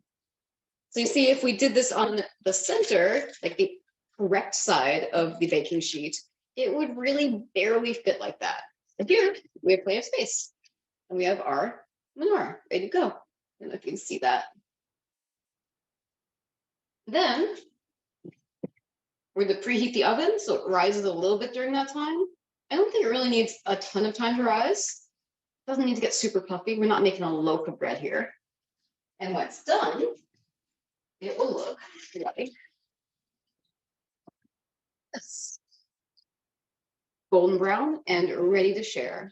It's super fun because you can just pull pieces off of it and eat it like monkey bread. Pass it around the table. take a candle. And that's all I've got. That looks amazing. That looks so delicious. Thank you. Thank you. I am really happy with how it came out. I honestly surprised myself how well this worked. It was kind of a Hail Mary last ditch attempt. So happy with this. Oh, it's so beautiful. And it just, I wish we could smell it because it looks like it smells amazing. Oh, it's fantastic. You've got the traditional bakery bread with all the butteriness and the chocolate. It's just, Oh, you know, yeah. how could you not like that? Which vegan butter do you prefer to use? So these days, it surprises me. I actually prefer the Country Crock. I feel like it's right. I never thought I would say these words, but it's affordable, it's accessible, and it's really good for baking. I really enjoy the flavor. And it's at so many grocery stores. I've seen it absolutely everywhere. Yeah, I get Randall's right across the street from me. It's amazing. Randall's being the Austin equivalent of Safeway. Oh, that is so cool. Without all the ethical problems that Safeway has. Yeah. Oh, that is so, I love that. And I love hearing from a pro because I found myself kind of leaning towards Country Crock too. And I was like, well, it's so inexpensive and you can find it everywhere. And also to specify for everyone watching, I'm talking about the butter in sticks and not the tubs, because the tubs are great for making toast or whatever it is, but for baking, you need the sticks that have less water in them. And they're everywhere. It's just, it's so amazing. And it's a real sign of the times when a company like Country Crock will do a vegan version. It's amazing. I never thought I'd see the day. I was freaking out when I heard them announce it. It's like, for real? What? Not even a limited time edition. It is permanent. I am so happy. It's sticking around. Yeah, I was like, hey, I'm glad they're giving it a try, but I'm not going to get myself super used to it. And now it's here to stay. I'm Right. so excited. It's all good. And Luca wants to say hi. You want to say hi? No, he's gonna run Oh. away. Hi, Luca. Everyone wants to say hi. Okay. Okay. We always need to say hi for Luca. Here's Luca. Oh, hi, baby. Oh, you're so gorgeous. What a Yeah. sweetheart. He's like, "Ooh, is that for me?" Yeah, like, I would love to give that to you, but no chocolate. I'm sorry. No chocolate for you, bud. Make you one with carob next time. Oh, that I totally agree. We just had Deidre in the chat said, thanks for the tip on using the reverse side of the cookie sheet. That's such Yeah, a good idea. And we are all jealous of that huge counter space that you have. You know how Oh, apartments are here. I know. I mean, I have to say, this is the big reason that I'm staying here. I love the space. It is Texas sized. Texas size, nice. Please feel free to drop any questions you have for Hannah in the chat, or at this point, you can turn on your microphone and camera if you want to ask her directly. We have her for a few more minutes to answer any questions you might have. And if you think of something after the fact, I'm always accessible. Send me a message on Instagram, Facebook, comment on my blog.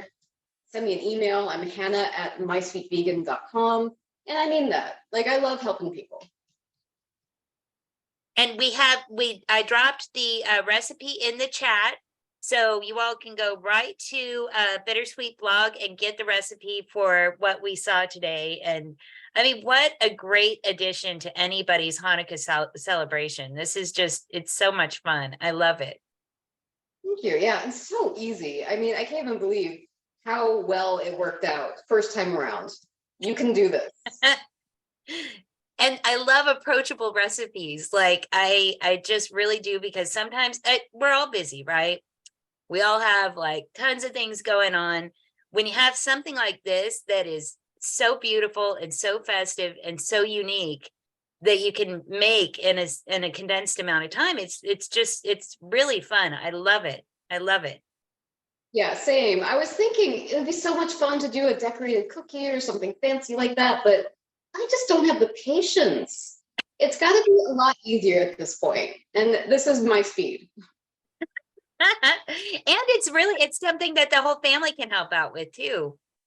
Exactly. Help the kids can help add sprinkles, do whatever it is. I mean, the whole decorating process is really great. And the brushing of the butter. Oh, thank you for the fantastic tip about the silicone brushes. That really Yeah. saved my life. I actually started using silicone brushes from another demo that I saw you do, and I was like, oh, that's brilliant. I need to get me some of those. It's been a game changer because I hate picking out all the little hairs. It's gross. And it's such a pain to wash too. Oh, is yeah. simple. Oh, I love it. Thank you so much for joining us today, Hannah. It's always a pleasure to see you. I love working with you. And I'm so glad that you're still part of our vibrant vegan community over here in San Francisco. It means the world to me. Thank you so much. Hi, everybody. Welcome back to Very Vegan Holidays. I'm very pleased to bring to you our friend, one of our favorite folks around, a fellow SF Vegan Society board member, Nina Curtis. Nina is the director and executive chef of Plantish & Co. She's an award-winning plant-based chef with over 2 decades of experience that spans the globe. Her culinary journey has been a testament to the extraordinary possibilities of plant-based cuisine, captivating taste buds and hearts alike. We're so excited you can join us today, Nina. I always love seeing what you've prepared for us. I'm super, super excited about this stuffed squash. I cannot wait to see what we're going to be doing. Thank you, Christy. Hello, everyone. I hope everyone's doing well. You know, it's always interesting just looking at this screen, right, and seeing all these beautiful faces. So I trust if you're multitasking, you can listen to me as I go, or if you're actually watching, please put your comments in the comment section or come on live with me. So thank you, Christy. Thank you, board. How's everyone? I'm going to get started. You know, it's been a whirlwind of a year, I'm sure, for everyone. So while Thanksgiving and the holiday season, for those of us that are in the profession of cooking, is very busy right now. It's super busy. So I'm trying to simplify things, but that doesn't mean they're any less delicious, right? Because sometimes some of the most simple, what I'll consider simple with what I do, can be the most delicious and most appreciated by people. So when Christy invited me to join everyone, and I know we've already had some wonderful presentations and then one after me, so don't go away anywhere.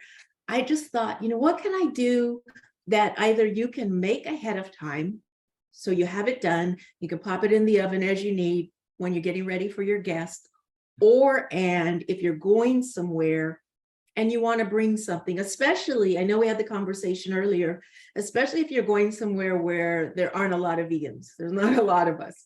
Often, I don't know about you, I'm maybe only the vegan in the group.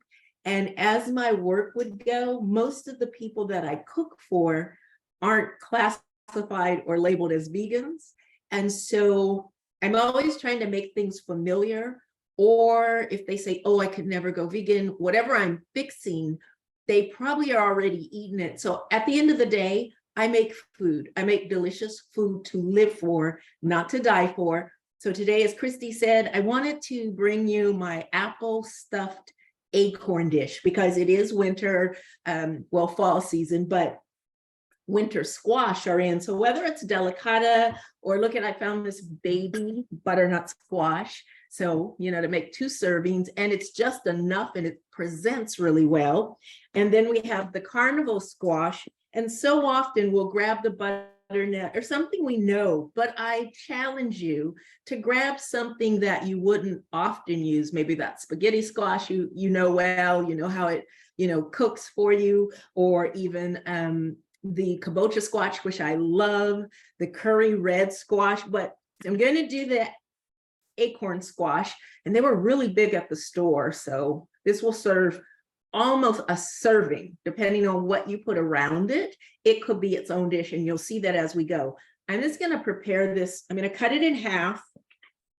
So I like to follow the lines of whatever I'm working with, where they give me lines, because I feel like Mother Nature is going here. Just cut right in here. I'll make life easy for you. You do want to make sure you have a secure base and a sharp knife. That's where most in the kitchen, professional kitchen for sure, but in our home kitchens, that's where most of the accidents happen if you're working with a dull knife. So you can see, oh, there's a little bug there, but not bug, but imperfect vegetables that are perfect. You just take that out. But I'm not going to throw away the seeds, because just like we'll do with pumpkin seeds, you can scoop out the acorn seeds, just rinse them, remove any squash meat, and then you can roast them. I don't know about you, but when I look at the prices that are going up in the store and the price they're charging for pumpkin seeds, let's also show a lot of love to all of our squashes that have seeds. I'm just gonna clean that, try not to fly it all over the place. That little bit out, there's just a little brown. So I have this clean base that I'm going to be able to stuff the squash with, and we're gonna pack the stuffing. I'm gonna say, this is a stuffing. I wouldn't suggest if someone's making a turkey, our friends, which hopefully they're not, or less of, you shouldn't put stuffing in the turkey. That can be a disaster and you can have a lot of problems. So I always refer to it as a dressing on the side, no matter how I'm fixing it. But in this case, we're actually stuffing this acorn. So here are my seeds. I'll get to them later and clean them up, dry them off. Oftentimes I'll put a little bit of olive oil, or really good olive oil, and a little bit of sea salt, if you like that, and whatever else you like as a seasoning. Sometimes I'll do a little bit of smoked paprika, and I will dehydrate them because they're not dry. They're already, coming out of the vegetable. So I'll dehydrate them, and you can roast them. Just be mindful, they roast really quick. So, at 5 minutes, I'm checking them, and then we can go into 10 minutes, but that probably does it for you. I'm not going to worry about that. Bruise, too bad. So here I have my 2 acorn halves. I'm just going to take my pan. I have a piece of parchment paper, but I want to make some slits in them. I want to help the juices, as this has, all vegetables have a bit of water in them. I want to release that. So I'm going to make it easy. And I'm going to sprinkle just a little bit of sea salt. Again, because the salt is going to help in the cooking process. I mean, salt seasons our food. It also helps in the cooking process, and salt is going to bring out the flavor more naturally of whatever it is we're cooking. So I'll do that, a little bit of sea salt. I work with sea salt. I don't use pink Himalayan salt when I'm actually cooking. I use it as an after salt. So I do work with both of those, or I work with pink Himalayan when I'm doing a lot of my raw cooking, which I do quite a bit of. I'm also just going to take a little bit of olive oil and brush that outer rim. And then these are going in the oven at 400 degrees Fahrenheit for about 30-40 minutes, depending on the size, depending on your oven, because all ovens, the oven in the commercial kitchens I'm in, cook very different. They're convection, they have fans. My oven heats from the bottom up. So I am going to turn these upside down because I want to get some nice caramelization on them. And I'm just going to watch them. So I'll check in at 30 minutes and I'll, pinch with a fork to see how tender they are. And that's what I'll decide from, because every vegetable can be different.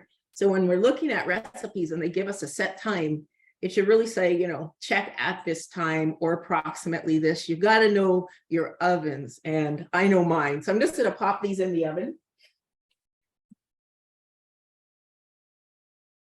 Again at 400. And then I'm going to make my stuffing. So this recipe is really easy. I'm going to tell you the recipe here. If you want to jot it down, or if you're going to watch this, our replay later, it's super easy. I've just taken a Honeycrisp apple. You could take a red apple. You could take a Fuji apple. I love Honeycrisp, so I always have them available, whether it's for me to snack on, or I'll have it in the morning, even for breakfast with my water, or I'll bake them, or I'll juice them.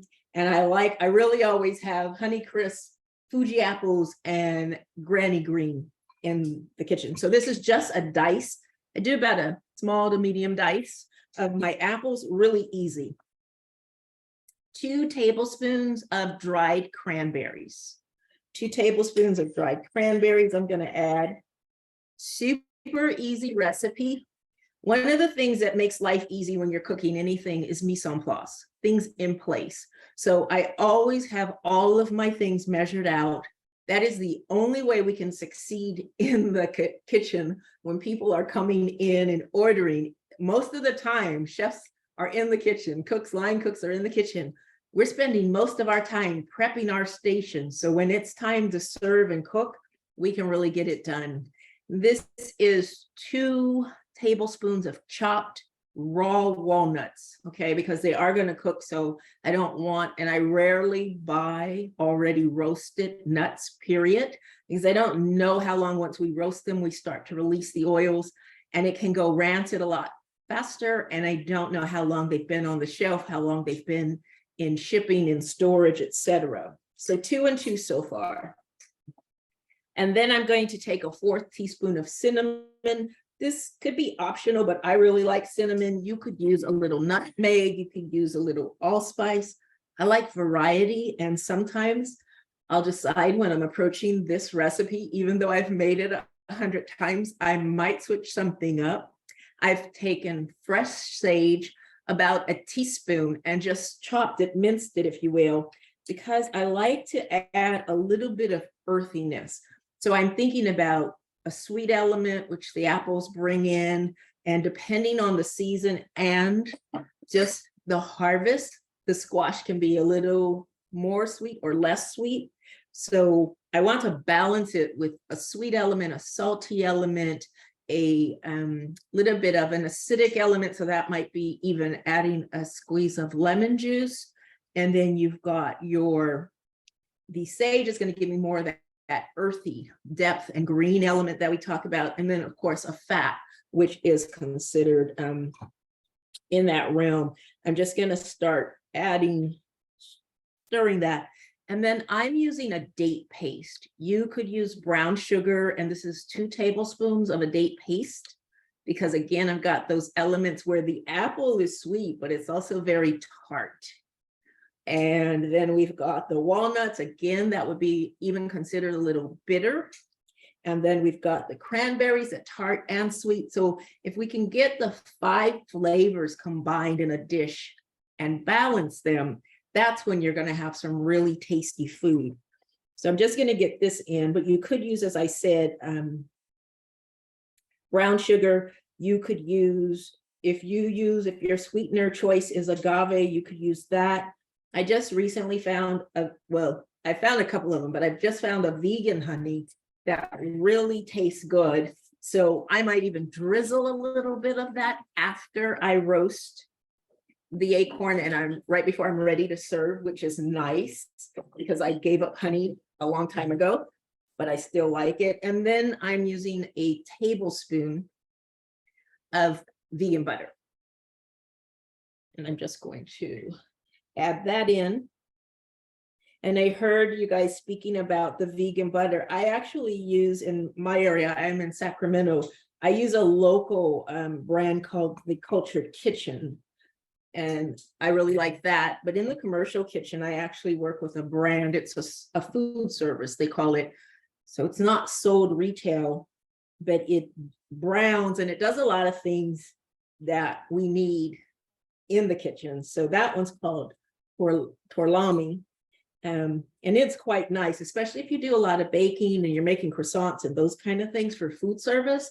And I love it because a lot more of my colleagues that are not vegan and not vegan chefs, but they're needing to make more plant-based vegan items, they're looking for these one-to-one that really work, and also a food service amount, because we're talking about buying a case of like 30 pounds, 1 pound each of these blocks. So we have to be able to get a larger amount. So I've got all of this that you can just see. Is that, everybody see that? I'm just making sure it's coated well. And spreading my butter, I had pulled it out because this particular turlami, you have to let it get a little soft because it's a mixture of coconut oil, cocoa butter, and then it has some safflower oil, a pinch of salt. So you also have to learn how to work with some of these different ingredients differently than we're used to. So I've got that done. And then I'm going to have my acorn went into the oven 30 to 40 minutes. Actually, these are larger. So I've baked them. I turned them upside down. You can see there's some caramelization there. And they're really nice and tender. I'm going to move this out of my way. Are you guys enjoying the pomegranates and the persimmons? I'm actually grilling the persimmons. These are the fuyu, and so they're going to be a firmer, more like an apple, but they're so nice grilled. I'm getting ready to do a Friendsgiving event, and I'm making a collard green black-eyed pea, marinated black-eyed peas. And instead of what I normally add is the sweet potato, roasted sweet potatoes, I'm going to, for the sweetness, I'm going to use the fuyu persimmons roasted. And then we put cornbread croutons on. So it's really going to be delicious. I'm going to get this out of my way. I have some elbow room. Any questions yet? Is this something you're interested that you'll try? I love the date idea for sweetening. That's such a good idea. Yeah, let me grab just so you can see. It's the Davash great date syrup. I make a date paste, which is great, but I like also having just a pure liquid that works like agave. I prefer date paste to agave, but I know a lot of people like agave. So that's a nice brand that I've worked with for a while. So I've just got this combined really well. And so we bake the acorn 30 to 40 minutes.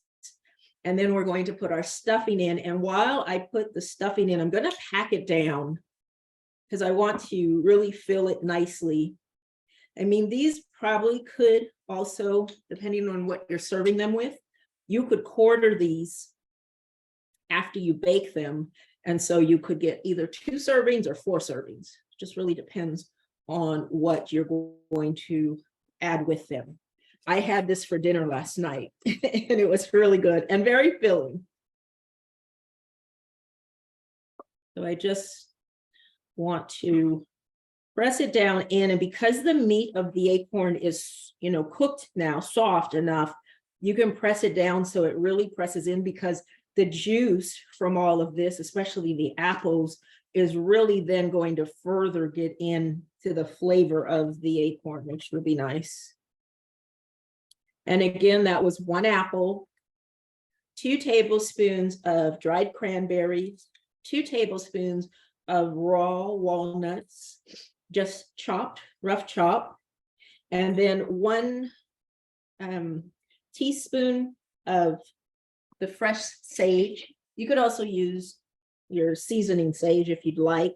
I just find that element of the fresh sage tastes different. If you're using a teaspoon of fresh sage, you want to go to like a 1/4 teaspoon of your ground sage, because it will be a lot stronger in flavor. So go ahead and do that. Now I've got a little bit extra, which I like to have already done, of the apple mixture. Sometimes I really stuff them and sometimes I don't force it so much. The last time I made this, it all fit in, and this isn't a small acorn.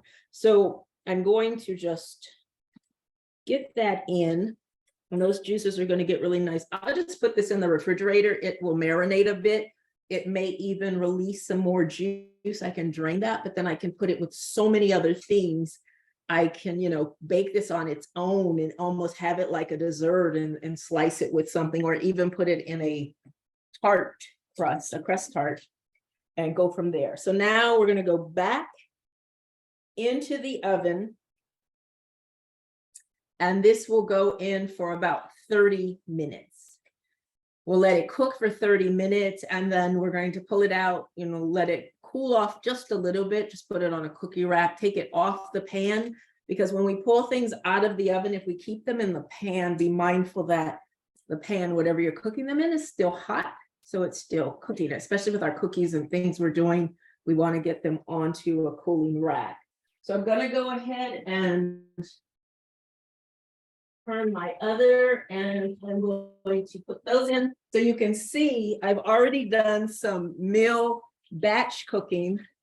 So I can have these throughout my week. I usually do batch cooking on the weekend because while I'm in the kitchen cooking all week, I come home and I'm human like anyone else.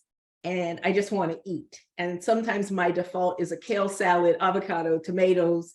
I'll just put a little bit of lemon juice, salt, and the avocado, smash it with my hand. I'm not even trying to make a dressing. And then from there, that's what I eat. And maybe I add some other vegetables. And then what I've done here, I just very quickly took some sage leaves, just put a little bit of olive oil in my skillet, just till it got to a glisten. And then I took the leaves. It only takes about 30 seconds.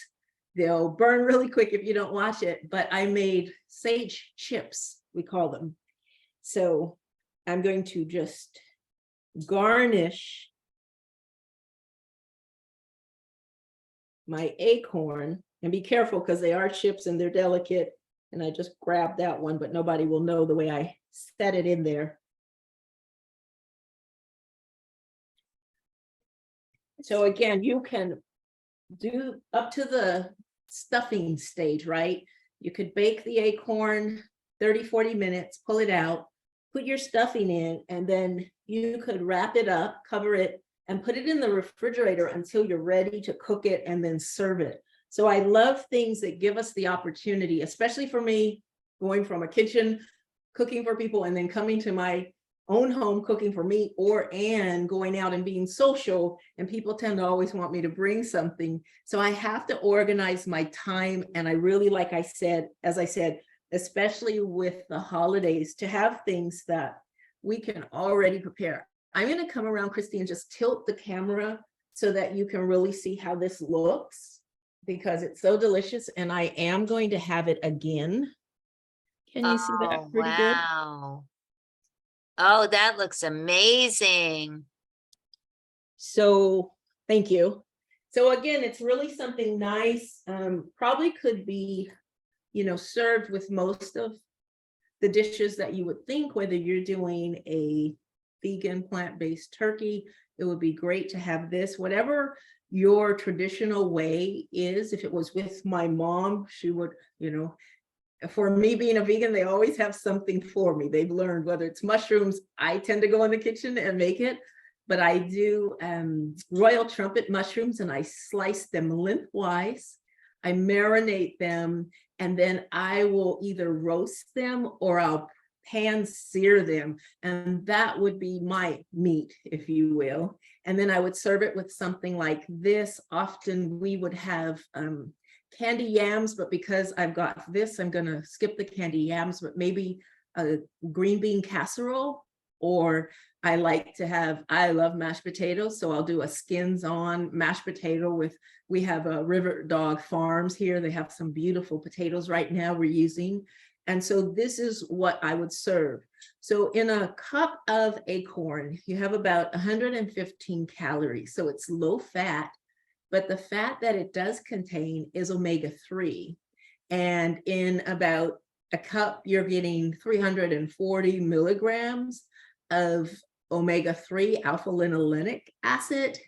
And that's really good, fatty acids, if you will, for our brain food. So I love that about this. Acorns have one of the highest amounts of carotenoids, which are antioxidants. So they're anti-inflammatory, even more than broccoli. And so, you're serving food that is delicious, but it's also very nutritious. Of course, we have the fiber, you've got vitamin C, vitamin A, and you've just added a lot of deliciousness to it. And yeah, that's my dish. it has to be easy and quick. So I wanted to share that with you. So share some of the nutritional values, but most importantly to me, that I can have this already prepared, ready to go. And when I'm ready to pop it in the oven, 400 all the way through. And there you have it. I love it. It is so, there's so many different options there too. Would you be able to switch up the flavor profile and make it savory, like with mushrooms and onions? Most definitely. Most definitely. You could actually do a cornbread, whatever stuffing you've traditionally made in your family, whether it was, we did cornbread stuffing, or like you said, and that would have celery and onions and then the cornbread. You can even drizzle a beautiful mushroom gravy over the top, Oh, yeah. which would really be beautiful. And like you said, you could do a mushroom stuffing. There are so many options. You can, with the acorns, you can roast them, you can bake them. When you roast or bake, you're bringing up a lot of the umami. And that's what I find, especially when people are transitioning. I try to, of course, mushrooms have a lot of umami, but so do our vegetables, especially our root vegetables, our squashes.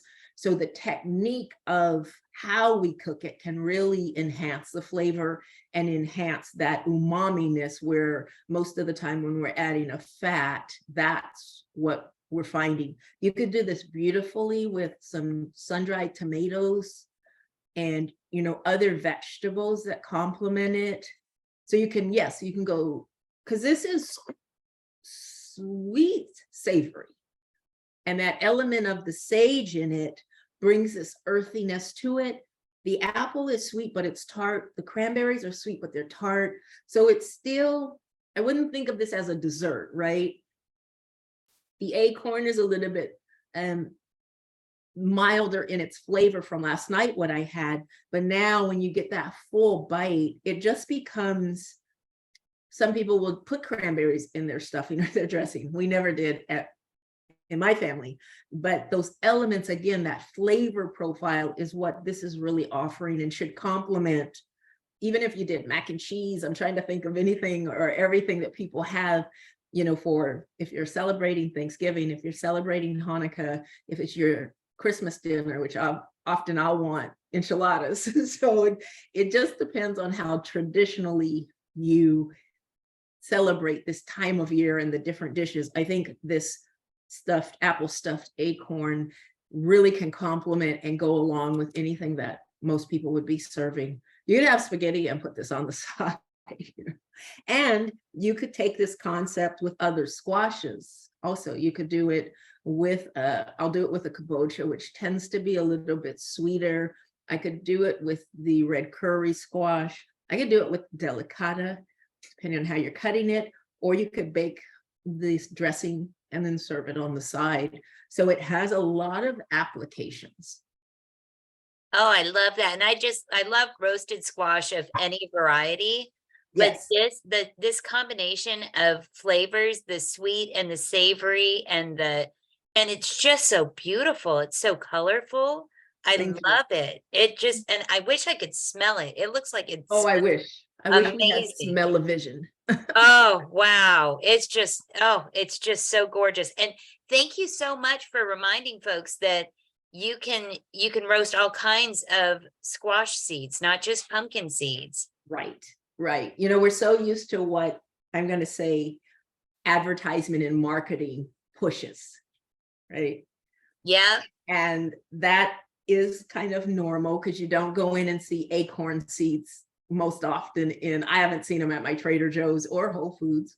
And somebody will, charge 10 times as much because, oh, it's acorn seeds. Well, it's not that, it's in the squash family. So again, if we're talking about, eating local and sustainable, especially, and trying not to use everything you can. We say from the root to the stem top to the flower top, trying to figure out how to use all that. Like my persimmons, as they get riper, the skins tend to thin a little bit. And if they're organic, again, if we're talking organic, you can eat the skins. You don't have to cut that off.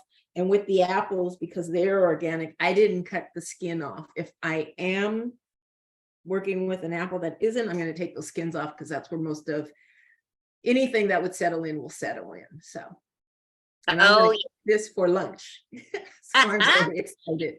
And then I've got 4 going in the oven, right? So I could also take the 2 that I put in the oven and not stuff them, just wrap them, which is what I'm going to do. And then the 2 that I have stuffed, I'll wait till they're finished and then I will wrap them as is and they'll be ready to go. So I'll layer things. So I might decide, oh, I want to put a different stuffing in the 2 that I didn't stuff, to your point of something a bit more savory.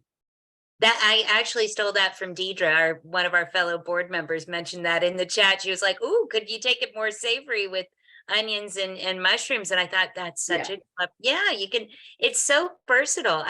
That's one thing that's really wonderful about squash is it's just Right. all varieties of squash are so versatile, Right. and they're just so wonderful to roast, and I love them. Yeah. As soon And the as you said sage roasting the really- seeds and eating the whole thing, you Right. didn't hear him in the background, but Bob was like, "Oh, Nina's a girl after your own heart." The same way. So thank you, everyone. I hope you enjoyed it. I'm not able, I don't want to click on the comments. Are there any questions, Christy, or? Adriana had a really good comment that with the sweetness mixed with the savory, but that sweetness would be really attractive to her three-year-old vegan child. And I totally agree. And those fabulous colors. I mean, kids just love colors. They love the variety of textures. You know, this is a dish you could really please the whole family with. And it's really like to your point, a textural dish because you have the walnuts that taste meaty again. You know, I'll do walnut taco meat, if you will, with lentils and such. You could do a beautiful lentil base in this. Oh, yeah. Walnut, lentil with whatever else, you know, to the point Deidre was mentioning. So there are so many options. And while people will look at this and you have, like I said already, the apples and the cranberries, it is sweet, but it's sweet tart. There's so many flavors going on that no one will go, oh, wow, you got apples in this. Is like an apple pie. It just isn't. Nope. And that balancing it all out with that sage is such a great idea. I love that. And also think about the squash. You know, I'll do a parsnip, I'll do an acorn mash like I would be doing mashed Ooh. potatoes. So think of those different ways to really eat more seasonally, because I think people will see these things in the store. They haven't worked with them. I understand, you know, you don't want to spend the money if you don't know how it's going to turn out. Like for an event I'm doing next Saturday, I've taken celery root and I'm making a schnitzel with the celery root, like cutlets. And then it's going to have a porcini gravy on top. And then we're doing a skins on mashed potato. It's going to be delicious. And then we're going to have seasonal greens sauteed. Oh, a celery root broth. That's such a good idea. A little cutlet out of celery root. Oh, that's People look brilliant. at it and it looks so knobby. They're like, oh, what's that? But that is actually before they put it in the store and cut the celery stalk off. They're all on that bulb, that root. But, you know, again, we don't see a lot of these things as consumers. So it's a disconnect to realize, no, that is what the celery stalk grows up and out of. Every time we have a cooking demo from you, Nina, I learn more things than I ever, and I've been vegan for 20 years. You'd think I would have heard about these. I learn something new every single time we have you on.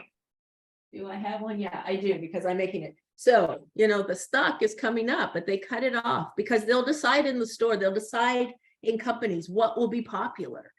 And unless you know this, or it's very something you know, it's very mild. And so I'll peel it and I'll cut it like 1/4 of an inch, maybe just slightly of 1/2 an inch, and I'll bread it and do everything and then fry it or bake it. And with mushroom gravy, it's just delicious. So next time you see this knobby looking dinosaur kind of antiquated celery root, grab it, try it. And you can cut it up like you would parsnip. What's the other thing I'm thinking? Eat it raw, put it in salads. It just tastes like Oh, a like very himika? mild celery. Like a himika? Yes, thank you. Jicama, yes, that's what I was thinking of. You can make sticks. You can, you know, if you're doing a really nice, beautiful vegetable platter and you've got hummus or dips to go with it, people are gonna go, oh, that tastes like celery. Well, yes, it does, because it Well, birthed the celery. it's the birthplace of celery. Right. So imagine if we knew these things, what are they doing with these bulbs? Are they throwing them away? What's happening? So the more we know about where our food comes from, the more we can take advantage. And of course, it's high in water and fiber, which we all need more of. Okay, thank you. I get excited. Thank you so much, Nina. It's been educational. It's been so much fun. I'm so glad you were able to join us today. It's always a Thank you. pleasure. Thank you, everyone. Happy holidays. I wish peace and blessings to all of us. And yeah, let me know how you like the acorn if you try the recipe out. Really quick and simple, but if people are asking for it, Christy will post it up. Oh yeah, definitely. All Definitely. right, thank you, everyone. Thanks, everybody. And yes, Nina has been at our Veg Fest before, and I hope she'll be at more. Yes, yes, You if gotta I'm come not all in the the way down kitchen from working your Sacramento. life. I was there last year. Yeah. Yeah, and and we love doing, that's what these Zoom events are so fabulous, because we're do these cooking demos even if we're so far apart and still enjoy and learn. Exactly. All right, everyone, have safe, happy holidays. Happy holidays, Nina. Thank you so much. Hi, everybody. Welcome back to Very Vegan Holidays. I'm so excited that you all can join us today. We've been having so much fun. If you're just now joining us, fear not, everything is being recorded and we will get it up on our YouTube channel soon. So if you missed any of the presentations today, don't worry, we'll have that up on YouTube soon, so you'll be able to check that out.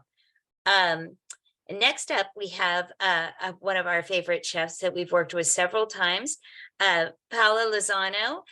She's going to be teaching us how to make buñuelos today. She grew up immersed in the world famous flavors of Mexican cuisine and street food. She started her culinary career as a kid helping her mom and grandma in the kitchen. Paula went vegetarian at the age of 15 and learned how to cook vegetarian versions of her favorite traditional dishes.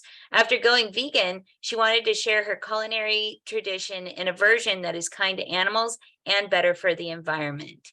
Let's welcome Paula.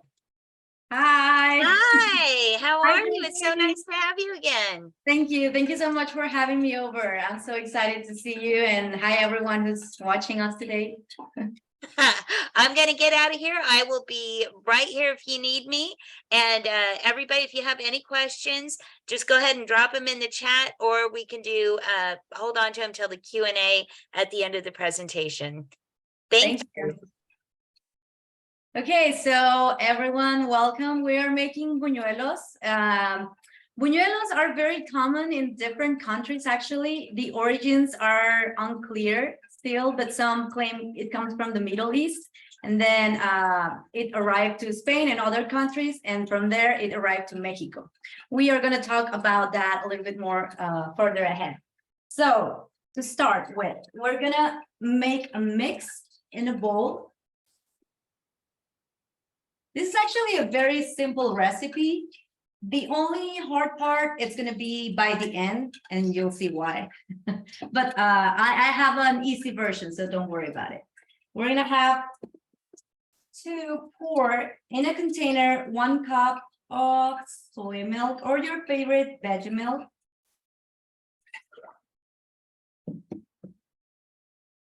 We are using as well 2 teaspoons of apple cider vinegar.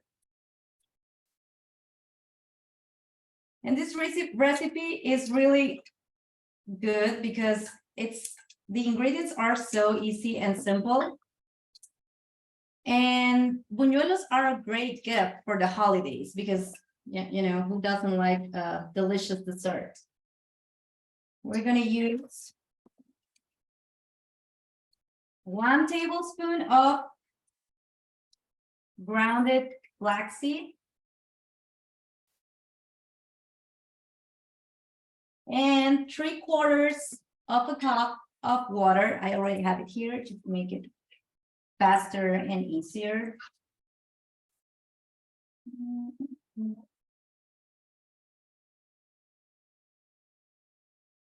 And last but not least, 1 teaspoon of vanilla extract. There you go. Shout out to my husband who's helping me behind the camera. He's my biggest supporter.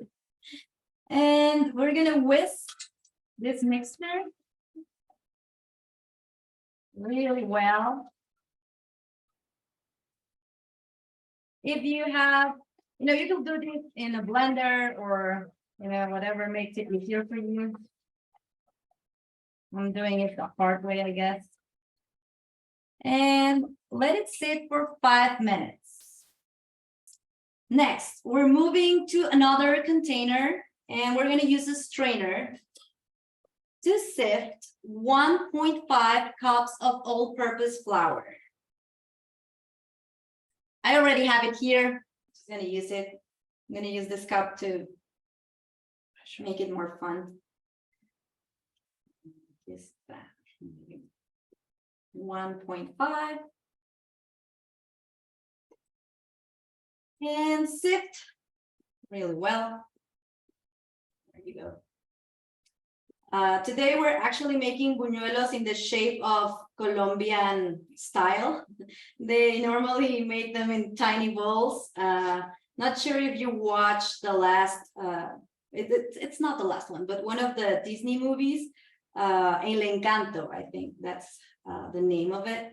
And there's a scene where they have like those little bowls of buñuelos. And fun fact, I didn't know, I was doing some research, and Sri Lanka and Turkey, they also have buñuelos. In like every country, of course, make a variation of it, adding or resting ingredients. And also Scandinavia has been doing these fritters rosettes using iron molds for quite some time. That was very interesting to find out. And there you go. Now we're gonna use 2 tablespoons of sugar. 1, 2. Sift.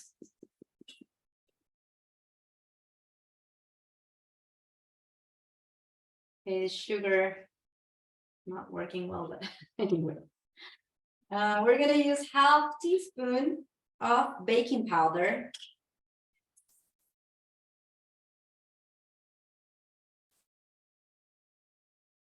And 1/4 teaspoon of salt.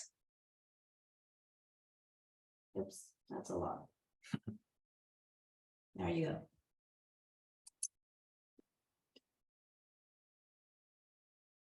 Plus this. And we have to whisk this as well.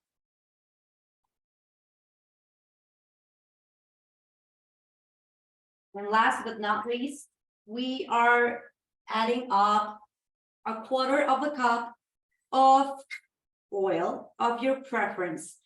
Preferably use one that has a mild flavor, because you don't want it to take over the whole flavor of the buñuelos. You want it to be mild so that you can feel the other, like the sugar and all of that. We're gonna add the oil, and we're gonna add as well this mixture.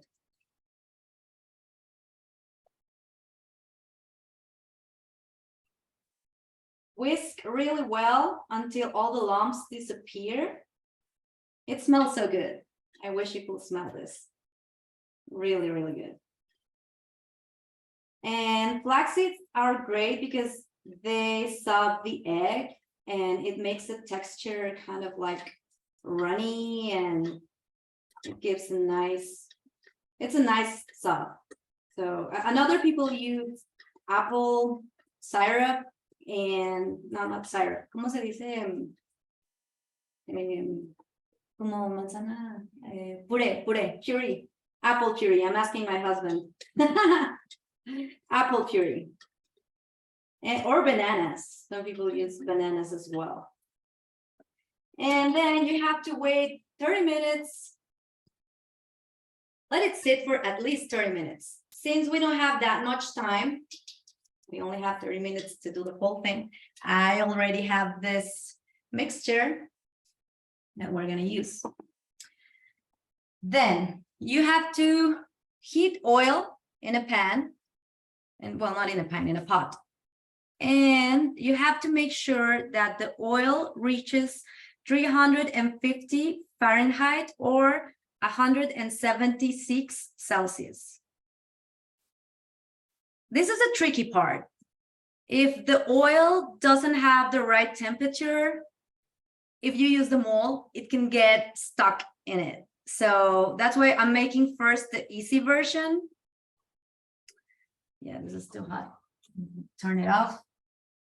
We're gonna use a spoon or whatever. If you use a bigger spoon, then the tiny bowl is gonna be bigger. Actually, I want to show you this. We're gonna try to make these little shapes. They are kind of like a bowl. It depends on the size, how they are gonna look. And okay, we're gonna add the mixture into the oil.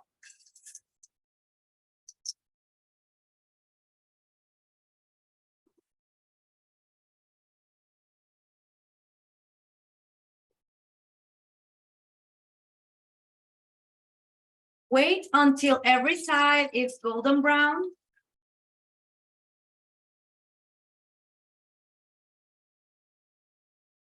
This one has a funny shape. It's not a ball, but it will taste good. That's the important part.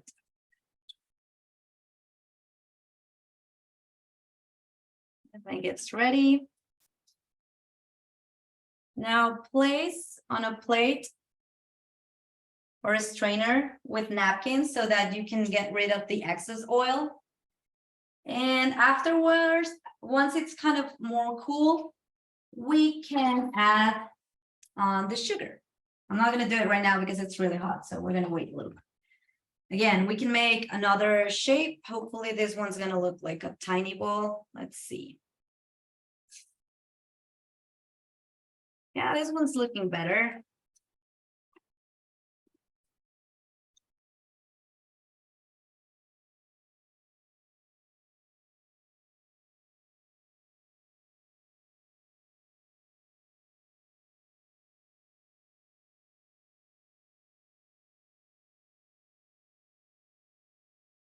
And if you have any questions, feel free to ask while we cook this.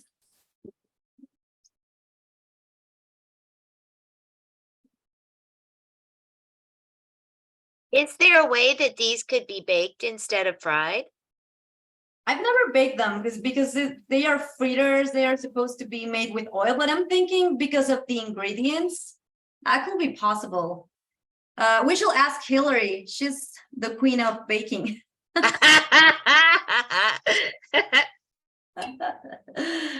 Okay, this one's ready to be coated in sugar. So you can take this and just coat. You can also make a mixture of sugar and cinnamon and you know, whatever your heart tells you. Always remember to have fun with your recipes and play around. That's important. Now for the buñuelo ninjas. Are you ready for this? I'm not. We're gonna take this mold. This is an iron mold. This is a traditional one that we use here in Mexico. So to use it, you have to dip the mold in the oil for 1 minute. Make sure that you have the right temperature, which is 350 Fahrenheit or 176 Celsius. That's the tricky part, you know, because it's hard to control the temperature.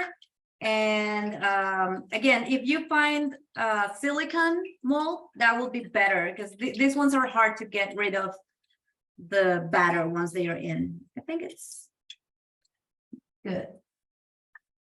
Is it a minute already? No, right? I think it hasn't been a minute. A little bit more. And not sure if you have tried them in the Bay Area. I think that they are very popular, right? In the holidays. I've seen them around, but I'm not sure. I'm probably not vegan. If someone knows who makes vegan buñuelos, please let us know. Also, if you want to try to find this mold, I'll be happy to help you find one, probably at any Mexican grocery stores. For example, we live right now in Walnut Creek, and there's a store that I really like, which are Los Rancheros, and probably they have that. I think I've seen them in Oakland, La Finca, La Tortilleria, which are the tortillas I use for tacos, for making tacos. They're really good. They're like the best, in my opinion, like the best I've found. Okay, I think it's been a minute. Then shake the excess oil, dip the batter. No, not enough. About 10 seconds. Make sure that it doesn't reach all the way up the mold. Otherwise, it's going to be very hard to take out. Okay, then put this thing in the oil. Shake, shake, shake. This is the hard part. If it doesn't come off, it's probably not going to come off, which it didn't. Oh. But you can try. This is a trial and error. If you feel brave, you can use this and keep trying with different temperatures and all of that.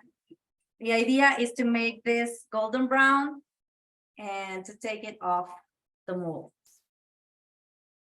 It's not happening today, but you can always have the not so pretty forms and shapes.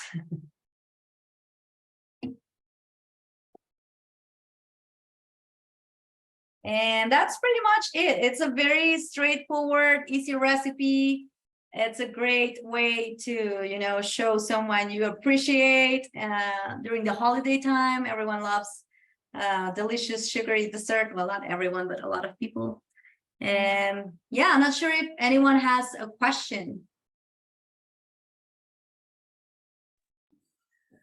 Make Do you sure and serve put it with your- any dipping sauce? Any vegan sauce? Dipping. Any dipping sauce? No, I usually here in Mexico, we don't. It's just like we coat them with sugar.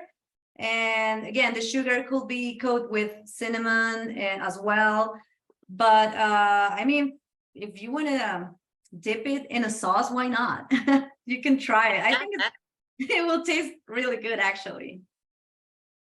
It's It's so not- fascinating to know that buñuelos, there's like a version of that all over the world. That's so interesting. Yeah, a lot of countries have them. I didn't know that until recently because I was doing my homework.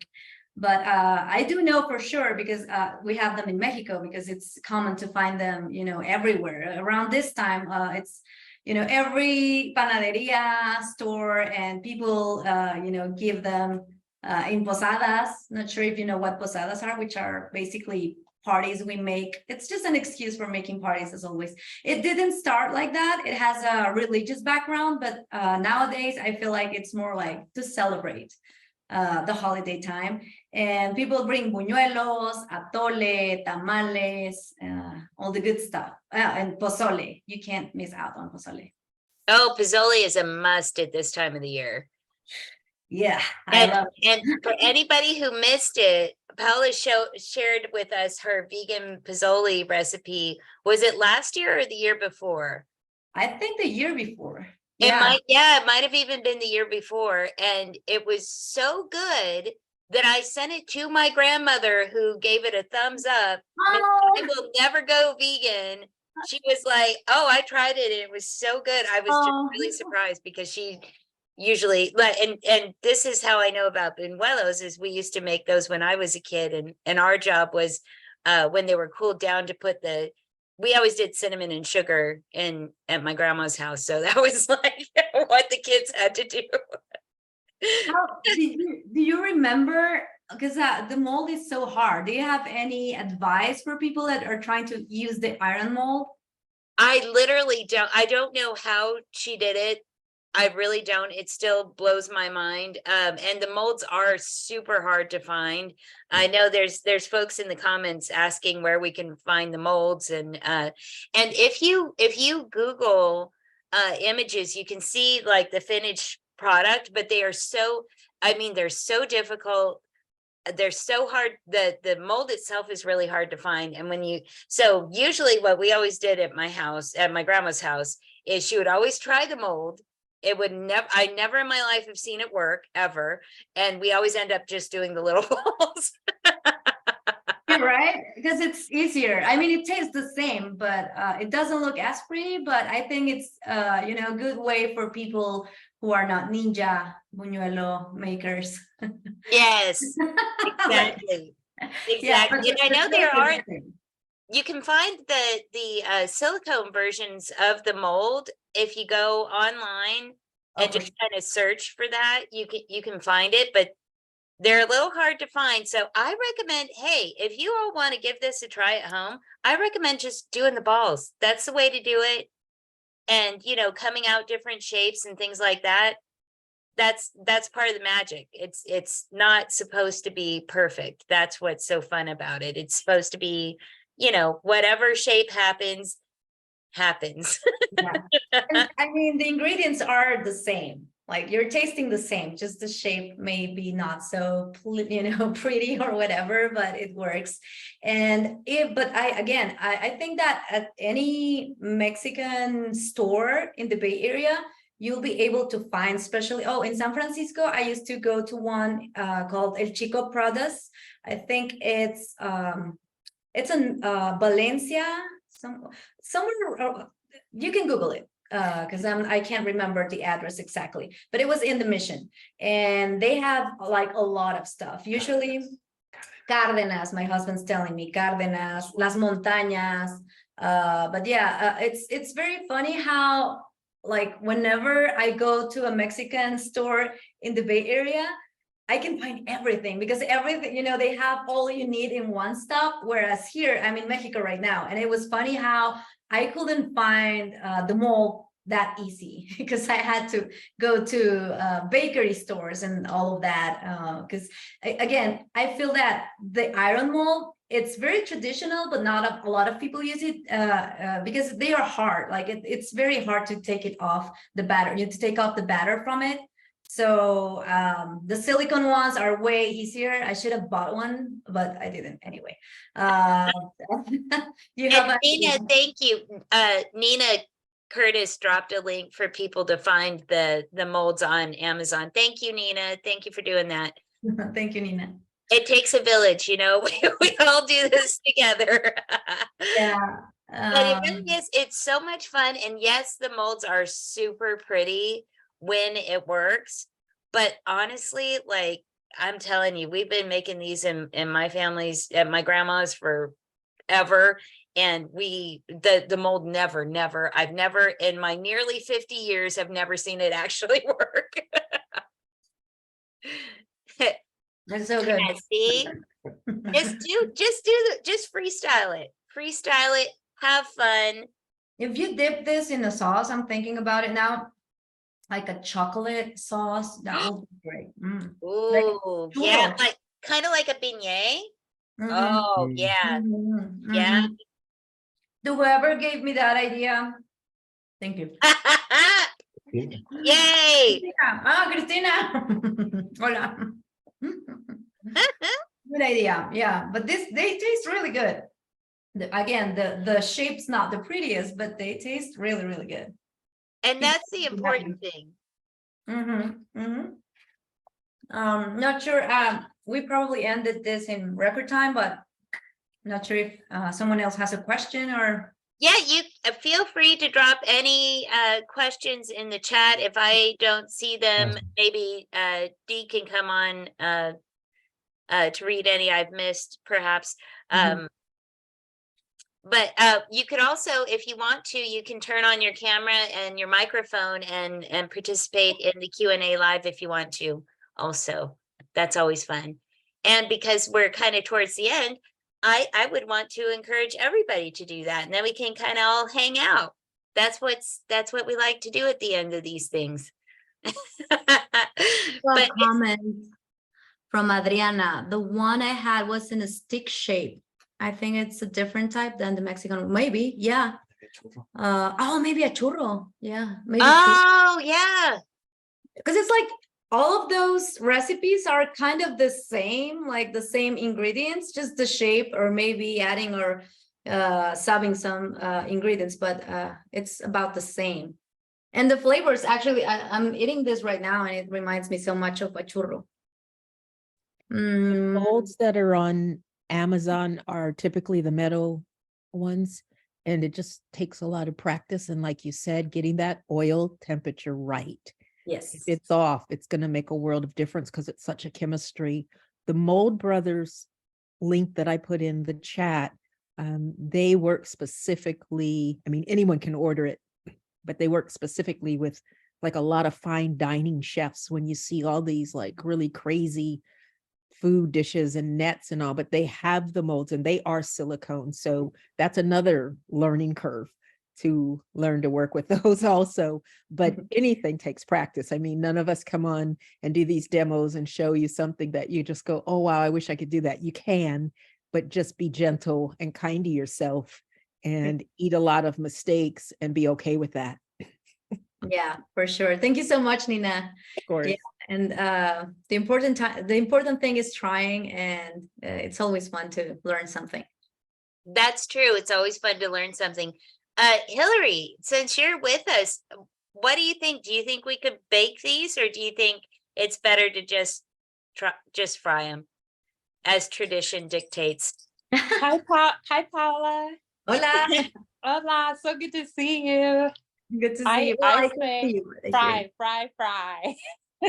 Yeah, there's, I know that, we're all to some degree health conscious, but sometimes you just got to go, you know what? I'm going to be a little fun today. I'm going to be a little fun today, and I'm going to have a little fun today. And that's how I look at it. Everything in moderation, including moderation, as my drag queen friend Elsa Touche told me last night.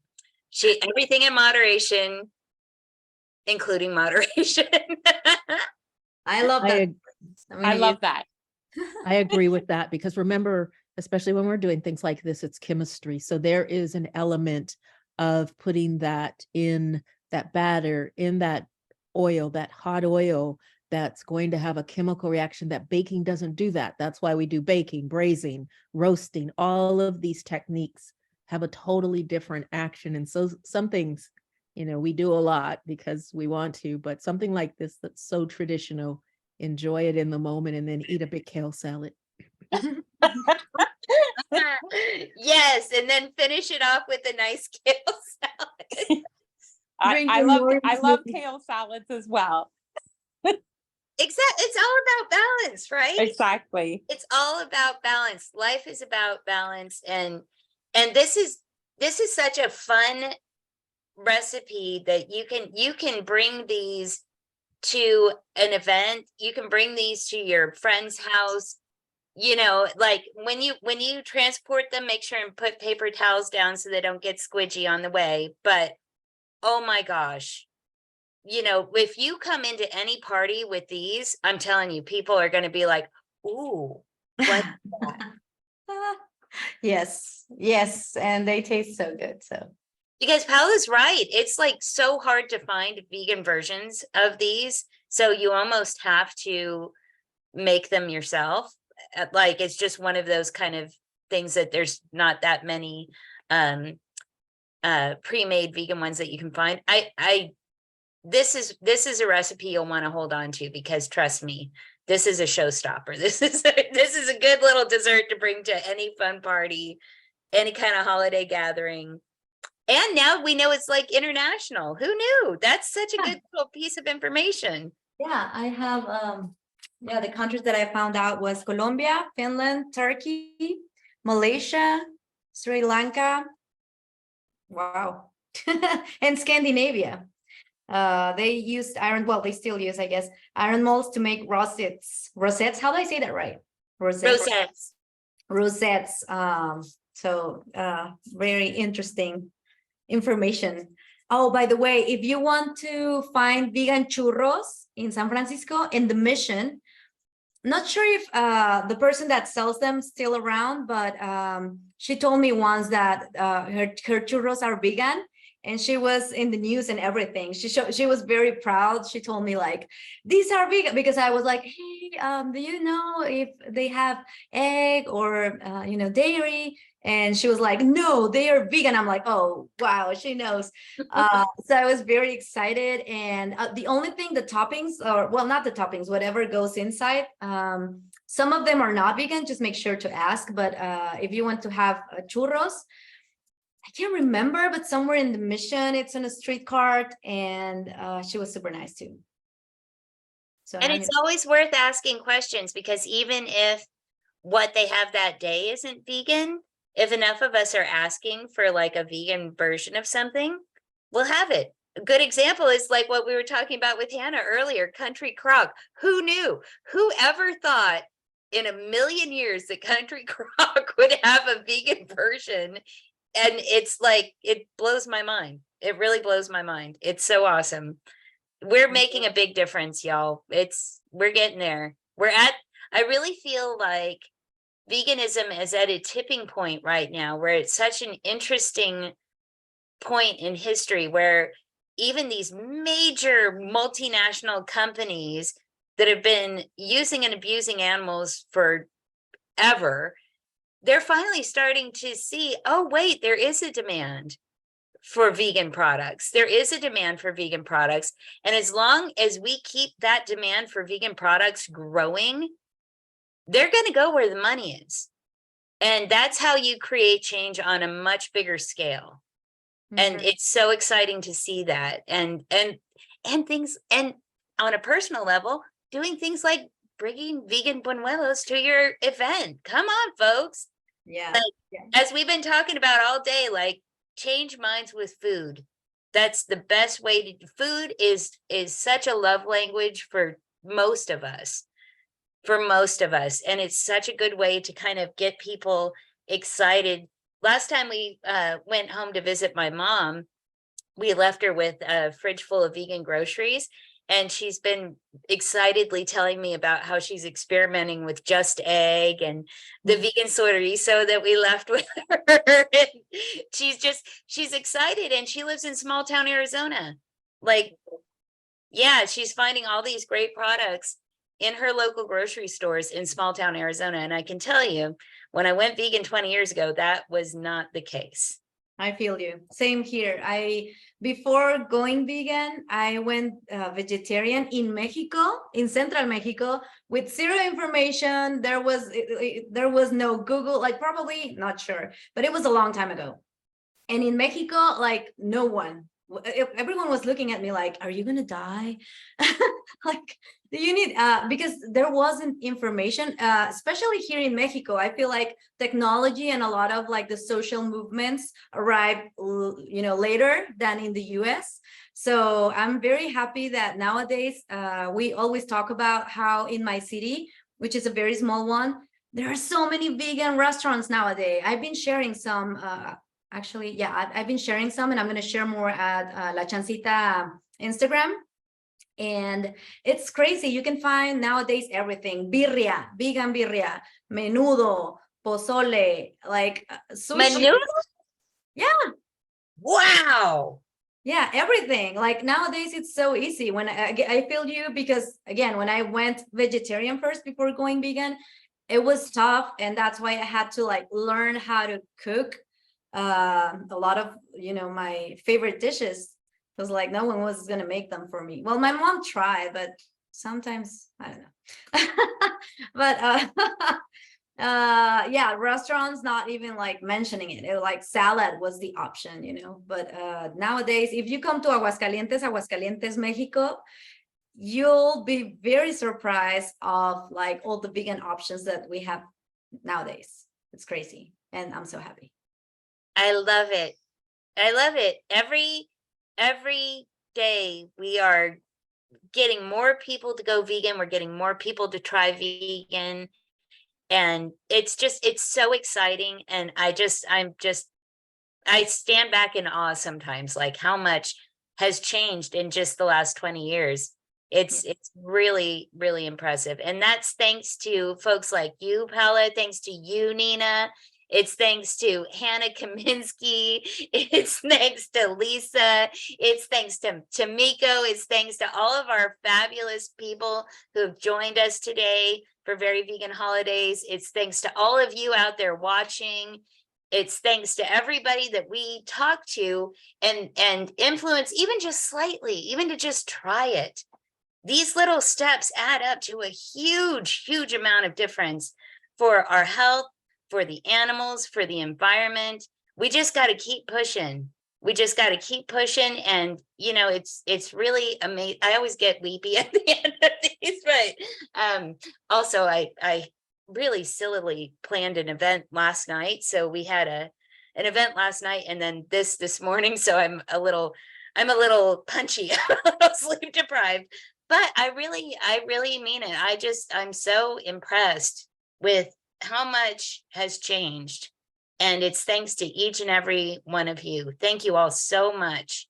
And I highly recommend getting gift certificates to any of these restaurants as presents, because the truth of the matter is the restaurant business is hard. It's particularly hard right now.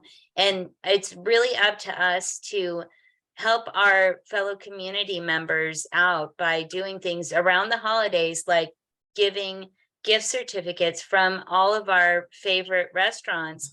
And that's not just including folks who donated raffle prizes today. That's including folks who participated in today's events. That's including folks who participated in World Vegan Fest. Like, go out there and support your local vegan businesses. It's so important, and veg-friendly businesses, because and it is such a great gift because really is. You know, I love to cook, and I obviously I love to bake, but there's so many people who don't, and what a treat. You know what I mean? And get them for your non-vegan folks. Give them an opportunity to try how amazing vegan food can be, because in all honesty, sometimes that's the only way they're going to try it. You know what I mean? So give them a little nudge and help out one of your favorite local businesses as well. And I'm on it. Another great gift to give people is a San Francisco Vegan Society membership. Oh, great. Sign up for those online. Just go right to our website. It's super easy. And if it's not for you, you can just let us know that it's for somebody else and let us know their name and address, and we'll send the membership card to them. And in the very near future, we're going to have our list of various businesses, vegan and veg-friendly businesses all around the Bay that offer discounts to our card-holding San Francisco Vegan Society members. We've got so many cool things coming up. I just cannot wait. Next year is going to be amazing. The remainder of this year is going to be amazing. We have our favorite local businesses. Chef Reina is one, and she's a big supporter of the Veg Society. She's a board member. And I keep saying Veg Society. We're the Vegan Society. I'm going to have to get used to that. I'm so excited. Yay! And that's been 5 years. Well, 5 years under my stewardship, but 12 years in the making. And I can't wait to tell Dixie that we finally managed to do it. She's going to be so excited. And then on December 16th, we're doing a Very Vegan Holidays pop-up shop over at Speakeasy. We're going to be taking over the parking lot at Speakeasy, like we've done several times this year. They've become really good friends. And so we'll have a lot more non-food items than we usually do. So people can come and do their holiday shopping with us and our favorite vendors. We'll also have food there as well. And of course, because we're at Speakeasy, they're going to have their amazing beers and lagers available throughout the event for all of us. We'll have some juices for folks who don't drink. It's going to be a really fun event. So mark your calendars for that. And yeah, we've got so many great things on the horizon. I'm really excited about it. Thank you all so much for joining us today. Thank you for helping us raise some funds for the San Francisco Vegan Society. And thank you to my all of everybody who joined us today for the event. And thank you to my beautiful and wonderful co-hostesses, Deidre Arrow, and my fabulous husband, Bob Price, who also, bless his heart, I can't even believe, just last night was working an event with me for Duo Project. We did a little vegan drag show fundraiser for Duo Project. Their mission is to end the dog and cat meat trade in China. The gal who founded that, Andrea, is a dear friend of mine, and we had so much fun, but we didn't get home until 11:30 last night, and then we got up and did this morning. So big thanks to Bob, who's always my biggest cheerleader and supporter, and couldn't do it without you, babe. Yay. I love you all. Thank you so much for joining us for Very Vegan Holidays. Think about some, San Francisco Vegan Society memberships as presents. Get some gift certificates to your favorite vegan and veg-friendly establishments. And stay tuned, because we're going to be doing a lot of great stuff. Happy holidays. Happy holidays, everybody. Thank you. Happy holidays, everyone. Thank you, Christy. Thank you, everyone. Thanks, Thank everybody. you. holidays. Bye. Bye. Adios. Great job.